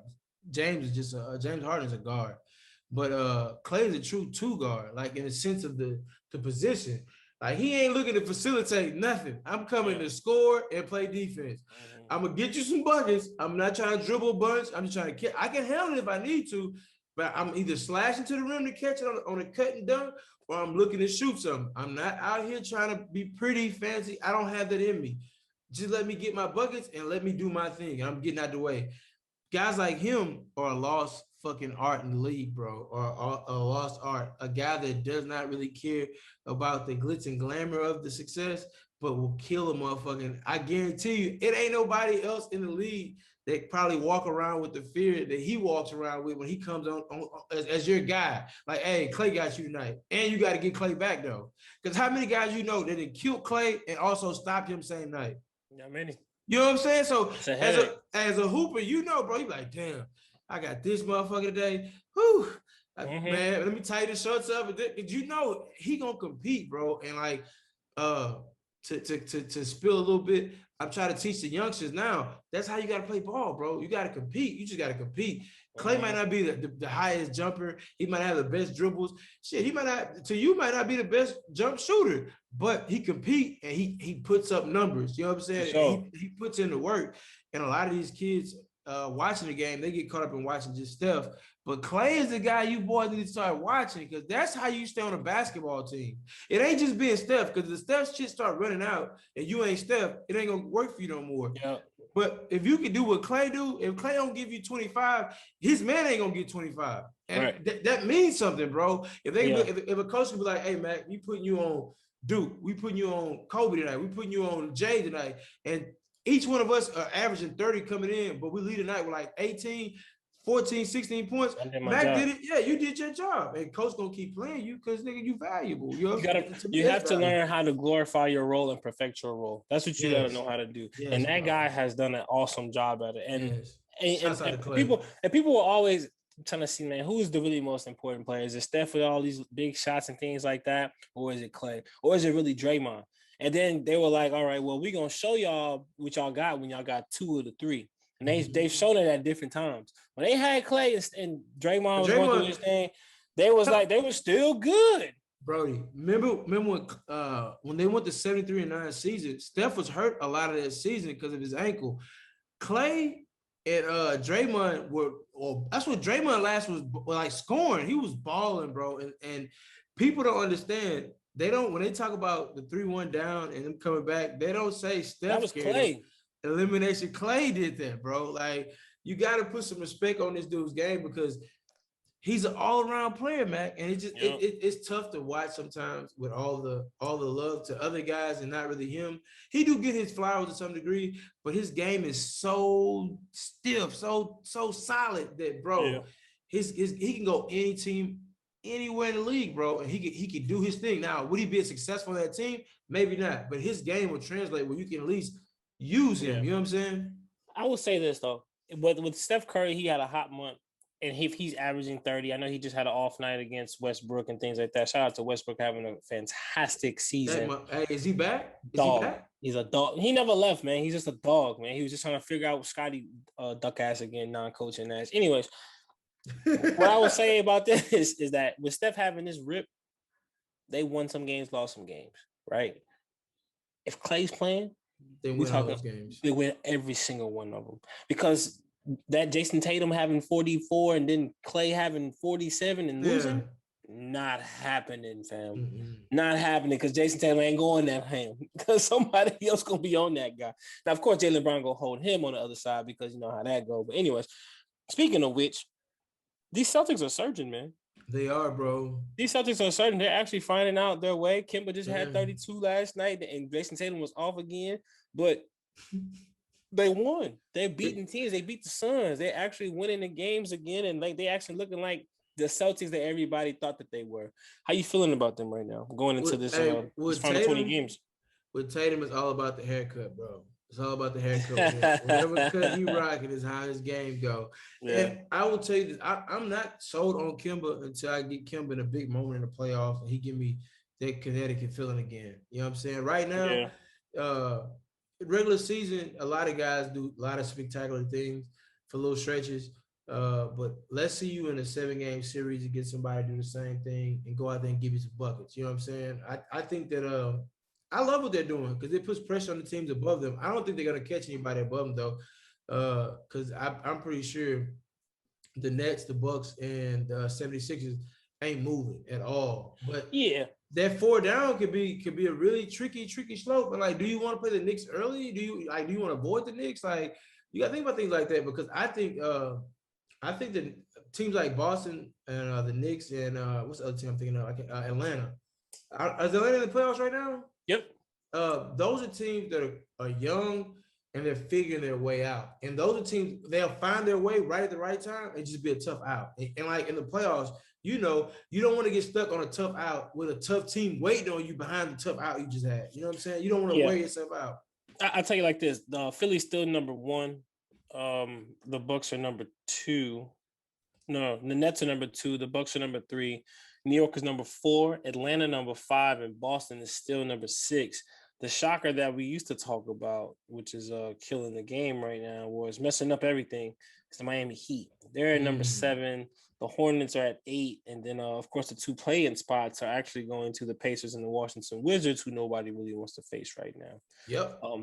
Speaking of all that, before we go a little bit further, are you still a fan of these play-in games? Even after like last year? I know last year was a different type of feel with the COVID thing, but how do you feel about it happening this year after hearing everybody's thoughts? Or do you like the competition feel? Or did your mind change over time after you seen these guys get bumps and bruises and the recent injuries? Like, how do you feel about this still? I think it's only a good thing if you're like a game, a half game. If the 9 seed within a half game, only reason to make it an even thought process of like, you know what I'm saying, or their game, a game or or a half game. No more than it got to be a game because it can't be a half game, but they have to be at least a game back. Um, if they're like 2 games back, but they're the ninth seed, no, I don't want to see them go because they had all year to get 2, 3 wins somewhere, and they let those Yeah. wins get away from them. So I don't think you deserve a playing game. Before you keep going, before you move on, the 9 seed in both situations are about a game or a half game back. It's just that 10th seed now with the West, of course, it's the 9th seed. Okay, the 8th seed is 29 and 28, which is Memphis. The Spurs are 29 and 29, and then the Warriors are 29 and 30. That's a close race. Yeah. Right. But now you go to the East, and the 8th seed is 28 and 30 with Charlotte, 27 and 31 with Indiana, and then this is where your formula comes in. The Wizards are 25 and 33, so they're like 3 games back from the 8th spot, but 2 games back from the 9. Yeah, see, I don't. Ooh, it's not that far. It's not that far back. But I think at that point, bro, we really mucking it up a little bit. Like, man, let's try to Yeah. let's try to put some value on the regular season and doing your work. Like, man, it would be so tragic, bro.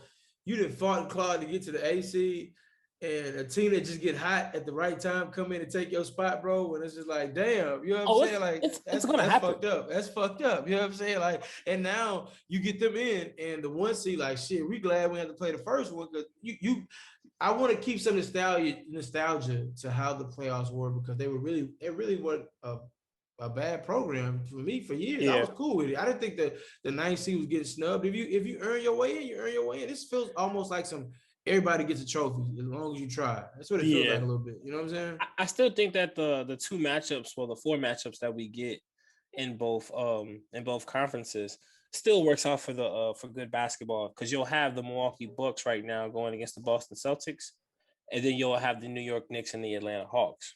And the Rangers Obviously, scared the shit out of me. I just want to say that side note. The Rangers scared the shit out of me.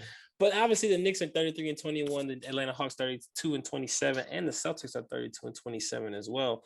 With the Miami Heat sitting at 31 and 28, so lots can change, man. Yeah, Lots I can agree. change. I agree. I will say this though. If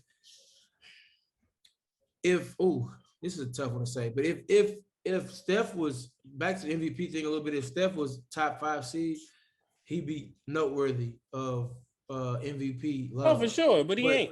But I want to say this, and this is no disrespect to Steph Curry, but Steph Curry is getting the same treatment that James Harden was doing for years, and James was able to keep the Rockets in relevancy by himself a lot of those years because his second guy was always hurt or just sitting out most of the season.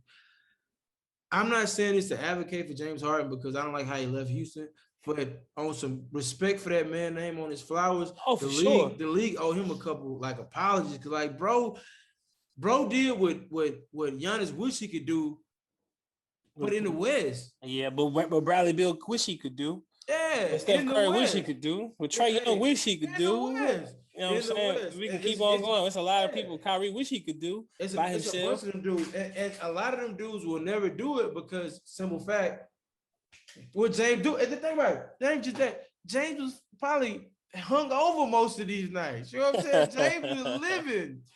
I like, you know what? I can't wait for the 30 for 30 on James Harden because I know it's gonna be epic, goddamn it. I know it's gonna be fucking fire because his story's gonna be so amazing. That hey, the 30 for 30 when they document him and little baby hanging out, I can't wait to see all that good shit. I can't wait to see it Oh, all. for But sure. It's gonna be there for sure. yeah, but I will say that though, bro. I want to say that just on the MVP talk and like how people giving Steph love now, man. Steph, brother, you legit using a perfect system, and James was doing the same thing you doing now, but he was carrying the team. He wasn't just trying to fight to get in the playoff. James was carrying. To me, this ends a debate of who's the better of those two guys. And both of them are amazing players. I would draft both of them number 1 overall now that you see them, even though they both want number 1 overall picks when they were drafted. I would take either one of those guys. You know what I'm saying? But James need a little more love, bro. That's just on strength. You know what I'm saying? So, just want to put it out there. And in the West, it would be the 3 seed would be the Clippers, the 6 seed would be the Portland Trailblazers, and then the Denver Nuggets at 4, Lakers at 5. Still makes for good basketball. But I Yeah, think that the Grizzlies are still going to miss out again on this play-in, I think so too. and I I think I, that I think Golden State gets in there. I think Luka and Golden State get in. I'm going to say that those are my 2 picks if it stays the same. And then in the East, I'm still going to go with. I'll pick an upset pick. I'll go Wizards and the Hornets. Hornets are definitely gonna make it in. You know Melo's coming back in a couple weeks, Yeah. so if he comes back and they make the playoffs, I think this is a Jordan push too, FYI. Because do you remember? I don't know if you I know you watched first the last dance Yeah. where Jordan messed up the ankle. He came back. Although the organization like don't come back because they want to tank for top pick. He came back. They made the playoffs. They lost in the first round, but if they made the playoffs, Yeah. I think he's giving Melo a test to see if Melo's like really, you know what I'm saying? Like he's really that guy. Like, hey, Yeah. are you really like you be talking about, or like are you really just Yeah. huffing like your old man? And if Melo can live up to it, the legend will only grow because Melo's legend is going to be unreal when he's done I playing. think he's exceeded expectations. He don't even Oh have to yeah, I put him agree. through I that agree. test, I man. He don't agree, got to put man. him I through that agree. test. But you say that a couple weeks and things like that, man. They're at game number 59. Some of these guys are at 60. There's Yeah. not really much more left because they're not playing 82 this year. They're only Nope. playing 72. Yep. So there's 12 games, 12, 13 games left for some people, maybe 14, 15 for the guys that have missed some games. But that's it. And you know, some of them be back to backs. They try not to do the back to backs, bro. Yeah. That's you talking about coming back in a couple weeks like they about LeBron, bro. You're gonna have a week to get ready, and that's it. And it's not like you the number one seed going against the 8, and they gonna beat you the first game and you win 4 in a row. It's gonna be you gonna be in the muck of things. You know what I'm saying? If it stay how it is now, that Dallas Phoenix series is gonna be amazing. Oh, I for just want to put sure, that out there. Like, for hey, that might sure. be the most entertaining series in the first round out there. Oh, now I say Portland Clippers could be good too, but dog, that Dallas Phoenix would be amazing, If bro. Would be Dame hit them with amazing. this again, it's a wrap, bro. With the Especially on last, PG. But now I think Rondo's gonna change the fate of the Clippers in the playoffs. And I'd hate this. Dame don't want no parts of Rondo, just mind games. Because Rondo mind games is what really get him through the tank. He just but play that's why they mind. got one more guy named Mm-hmm. 3J McCollum. Hey, shout out to my guy CJ, man. He got a new Mm-hmm. shoe deal. Got his own shoe. Not Oh a lot of shit. guys in the league got their own shoe. He got it with lining, and also has a deal with Crocs now. So he got his deal with Crocs, Hey, and hey, hey, CJ, I respect you, brother. I love you like a distant brother too. But man, I'm sick of these fucking Crocs, bro. Man, hey man, I'm so sick of these fucking Crocs, bro. Hey, I just old man complain on the front porch. yeah, I don't But like a nigga to bro, go like, hey, that's big I'm money sick though, of man. it. Oh, That's big money. no. All the kids, let me put this out there. Because I know you ain't in the gyms like that with the high schools now. All the high school and middle school kids that play basketball, they don't wear slides anymore. You know how we wear Nike slides and Yeah. stuff like that? They don't wear slides anymore. They wear Crocs with stickers on them. And I'm like, that shit drives me They're crazy. called gibbets. my nieces told me that this week. They're called gibbets. They wear Crocs with stickers on them, bro. With stickers on them, bro. Oh, Like also he just had a new wine that just dropped. It's rose. It's really the I haven't tasted it Rose. yet. I'm trying to save it, but shout out to him, man. He's making business move because he's not a businessman. He's a business Business, man. man. Yeah. I was gonna talk about Lonzo Ball's stock, but we're just gonna wait to see what happens with him because I think his stock just went through the roof because how valuable he is. He's gonna be another one of those guys you just gotta have on your team. But I'm just gonna leave that at that. That's cool. Is it because that's pretty much all you gotta say, right? Yeah, right now. Um, I'm gonna watch too and see what happens. yeah, I'm interested though. I hope the Lakers get him back, but that's my take. I would love that too. Donovan Mitchell injury, are you concerned with him going down because he is the closer? Oh, I definitely am concerned. I don't think. If he's not there, they can go down to AC. They can lose to AC. If they go against Steph Curry and they going crazy like that, yeah. They can lose to AC. But I'm not too worried. Hopefully, it ain't too bad. I hate seeing guys go down. I even watched Trae Young tonight go down. I just hate seeing guys go down, man. I hate to see For it. sure. How do you think that injury affects them? The Trae Young injury. Man, that's huge, bro. He's the facilitator. He's the everything. He does everything for that team except bring the ball to the court, pretty much. You know, so that's a huge blow to what they got going on. But I would tell you this: Capella's been playing some nights. I don't say every night, but some nights Capella's been playing really well with Trae. He know what he did here. Yeah, pretty much, bro. He's a great pick and roll guy and defense guy. Hey, if y'all would have kept him and had Christian Wood with the Olenek and all that, y'all be straight. Y'all wouldn't have the first. Y'all wouldn't be. If if we don't let Harden run our team and we keep Chris Paul, but the chemistry is off. But we keep Chris Paul here and make them work together. We may have won a championship the next year. Who knows, man? Like James really, man. James, you're a phenomenal player, man. But you really hurt. You hurt the chances, and then it made them make bad business moves by them doing that. So man, no disrespect, James. I'm, I love his game, but man, the business side of what went on when he was here, man, was kind of rough on the team. Porzingis went down with another injury I last know night. last night that was tough, How, bro. how do you feel about Porzingis getting injured Man, again? Mr. Breakable, he needs to just bubble wrap him up, bro. He stays hurt. He stays hurt. He just a poor man Sean Bradley to me, goddamn. At this point, this nigga stay hurt. That's pretty Better skill though, better skill. But hey, you right for though. sure. He's Shout out to Sean Bradley though. Hey, 7-footer play for 7-footer that play for the Mavs. So I get where you coming from, but he's a little bit better skill guy. I'll give him credit. But yeah, For shout sure, out but Sean he's Bradley, just man. fragile though. That's what I'm saying. He's frail on the bones. Yeah. I want to give a Drink shout more out. milk, shit. Drink more milk. Give a shout out to this guy, man. Terrence Clark, man. Yeah, You want to speak on that a little bit? I mean, I don't know the full details of the story. I just know the young man was out and he was in an accident. He passed away from the accident. I don't know the full story. I just know it's a sad story because you hate to see a young person who ain't had a chance to even start living their life pass away so young and such a like. It's not so much horrific, but just a tragic way. You know what I'm saying? Yeah. He was on his way. He just signed with Clutch Sports.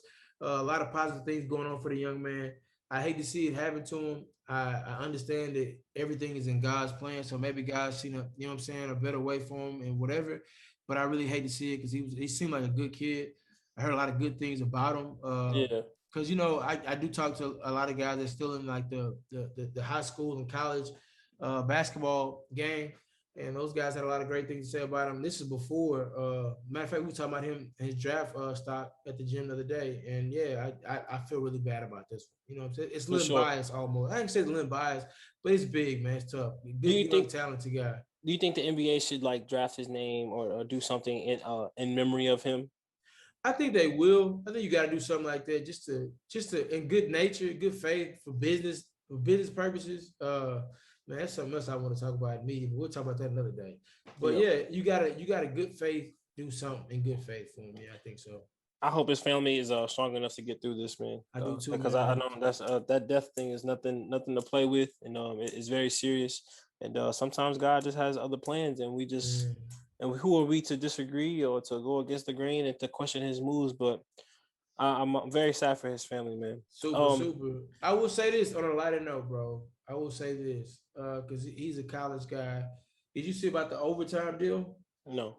Man, overtime's coming out with a league like the G League, where they'll take top high school players, pay them like a little salary, and they can sign like 1-2 year deals and go to the league from the overtime league. It's gonna be pretty much like a program league, like a BBB, but behind some people with some real money, and they're gonna just pretty much giving guys away not to have to go to college.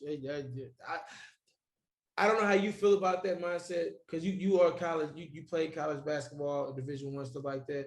Do you think that all these new semi-pro type leagues that are popping up are a good thing, or do you think they can kind of hurt? I do think it hurts anybody outside of college basketball. How about that? I think the scam, I call the NCAA the scam. I think the scam is getting what they deserve. People are taking money out of their pockets, and some guys aren't always built for college. You know what I'm saying? Having that being the only route for people to make it, I think that was unfair because some guys just don't get the calculus. Doesn't mean that they're not great basketball players. They don't get a chance. They don't deserve a chance. Now, am I saying that my kids ain't gonna go to college? No, because I believe like you said, I have my mom put college morals into me and college beliefs. But I think that it depends on the person, depends on the player, depends on the family, depends on the situation.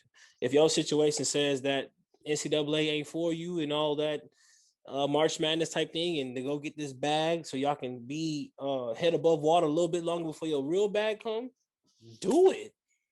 That's a no-brainer. Yeah. My kids, I'm hopefully that's some of that responsibility falls on me. That hey, you go to this whatever school you want to go to just to have this backup plan. You know what I'm saying? But these guys can also still go to the league and to go to these other overtime, BBB, the G League type of things, and then go back to a different school and get their degree in that type Agree. of way if they want to. Yeah, I agree. It I just agree. depends on, I think that varies and it depends on the person. You can't say that one of the guys that stay in the Yates neighborhood, they need to go to college. Some of Yeah. them, yeah. Some of them, they don't. Some of them gonna go to JUCO, then they gonna pan out. I mean, you know what I'm saying? But if they would have went right when the iron was hot and go get this money and play on a bigger stage, boom. You never know. Every story is different. And I think every situation, you just can't say outright, hey, this is right, this is wrong. I think it's gonna vary from situation. Yeah, no, I totally agree. And I feel like, man, to be fair, I don't feel like we live in a capitalistic society. We shouldn't put people into a bag, but we're still capitalistically uh what's what I'm looking for? Like we're benefiting off of their back, off of the capitalism off of their back, but they're not getting any benefit from the work you they're pretty much slaves. You know what I'm saying? You tell them I'm giving you a free education. So everything that you make for us monetarily is washed. And you gotta follow the rules that we put in front of you, or like your eligibility is washed. So now not only like some guy, let's say you play football and you only a sophomore, if you get in trouble and you're eligible to play a year, you lose a year of like your prime like earning time. You know what I'm saying? And it's even worse, you losing your earning potential because you're not being paid for the value that you're worth because you're getting an education. And let me tell all y'all this: education is worth more than a dollar will ever be ever. You can get all the money in the world and somebody can find ways through their education to take it from you. So don't think that just going to the league is going to save cats. Mm-hmm. I think the rule, or the not the rule, but like the number they have is 6%.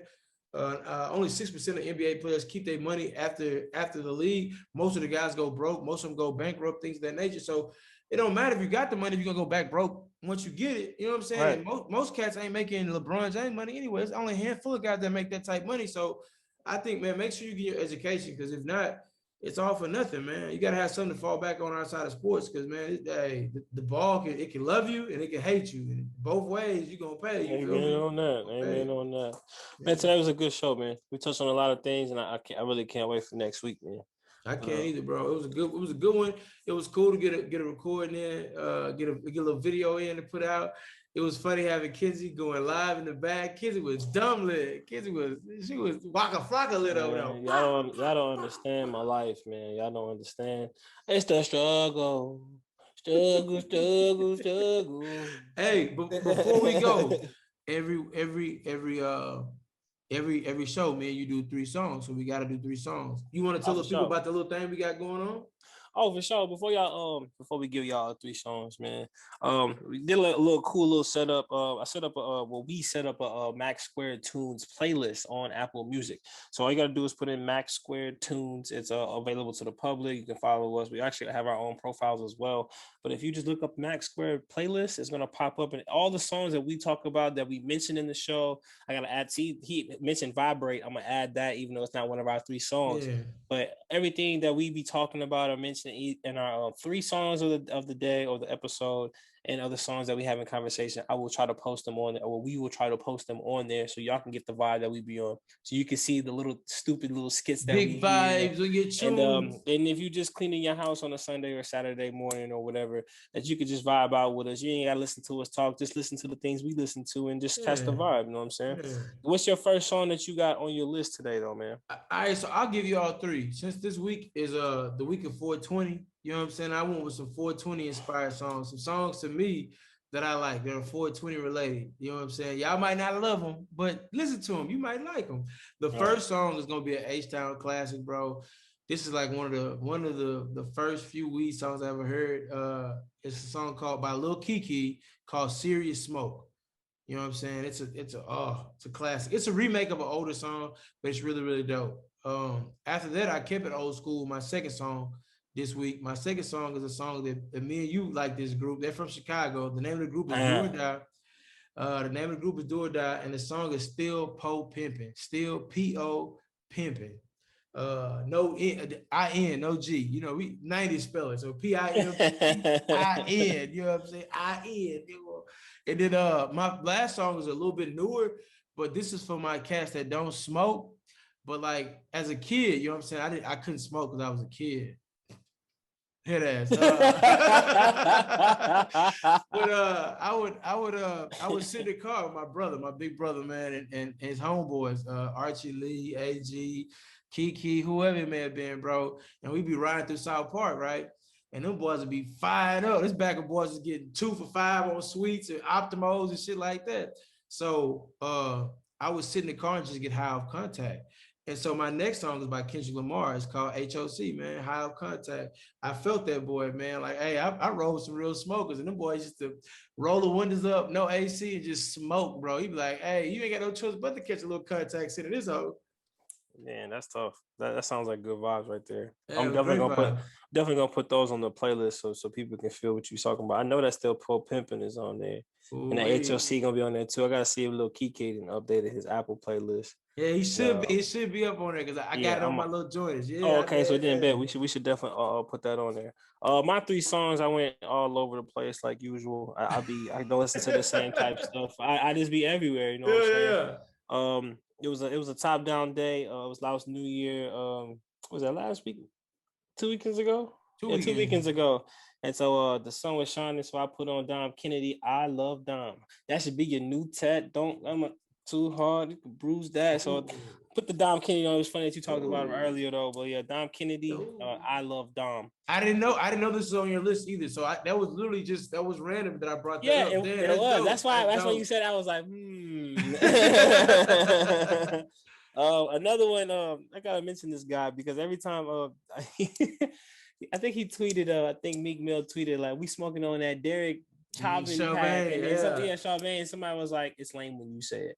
Like they just be going at this man's neck, but for no reason, bro. Yeah, but he got a hot song I used to like. It's called B-Boy. B-Boy. It's Meek Mill featuring Big Sean and ASAP Ferg. Big Sean pretty much killed everybody, I think, but Meek got a mean go, and Ferg got a mean wordplay too. So. Ferg got a mean wordplay, but Sean literally, that was his song, bro. Yeah. Hey, the video is amazing. They're like in the house, like their mansion or whatever. Oh, bro, that's a hit. That's a classic. Yeah, I got on that one. Yeah. Yeah, you gotta listen to that or watch the video if I've never seen it. It's a good vibe. It's tough. It's a little old, but it go tough. I think when Meek first came home, I want to say. Like Meek first came home when they made this song. I think so. The third song is to the New York City. It's by Action Bronson and featuring Chance the Rapper. Ooh, you going there? It's called Baby Blue. I don't know if you people have ever heard of it. Yeah. Chance's part is hilarious. Yeah. He's like, I hope video. He's like, I hope you eat a blade or something. The girl open mouth and like the blood's all got like, Chance, you tough, bro. A paper cut from a paper cup. I hope you win the lotto when you lose your ticket. Yeah. But like, it's a funny type of thing, wordplay. This is whoever be on listening to us, man. I'm trying to appease all type of cultures and people, but our music taste be everywhere. Yeah, gotta catch a vibe, man. Make sure y'all are tuning into the show. Make sure y'all tuning into Mack Squared Tunes. Look at who we are highlighting for black historical black colleges. We'll be trying to do a lot for y'all. Look at us on this. Check out my man's shirt. Tell them who your shirt by, man. Hey, man, the shirt is by the homie from Cyprus, JB, Mr. Blake himself. Hey, Worker, man, go look him up. Worker, tell him, man, the Mack Squared boy sent you. Boy got fly stuff. He got sweatsuits, basketball shirts, hooping shorts. He got a whole bunch of. It's pretty much a basketball thing because we all some workers. We all get in the gym. We do work. You know what I'm saying? So I support, bro. He's another Cyprus legend. You know what I'm saying? He's like a really close friend of mine. I've been on him since we was in the 9th grade. We used to sit in cars and go from gym to gym to gym to gym to gym on Saturday. This is my guy. My brother, man. Much love to him. Much love to everybody in Cyprus, man. Y'all all doing great shit, man. Cyprus low key popping. Y'all just don't know it. We gonna tell y'all. I promise you, gonna tell y'all. And this is also part of our new little thing that we're doing. Y'all gonna see us on video, but we're gonna try to put somebody different clothing lines, wear things that have messages on it. I love this shirt, Worker. That look real nice, man. I'm gonna have to get me one of them. I got a hat by Field Grant. I like Equality. I You like can that. go cop this at Chic. You can go cop this at yeah, Chic still got some fly stuff, but yeah, it's Yeah. but it's all three different colors of the four colors of the emoji hands. If Yeah. I can't really peep that, that's the two. But yeah, but we just gonna be trying to promote things, and you can voice Send your us opinion some. silently. Yeah. You can put it on your people, man. This is what we just trying to show y'all that different ways you can express yourself, man. But as we always like to say, man, no justice. No peace. And like that, we gone.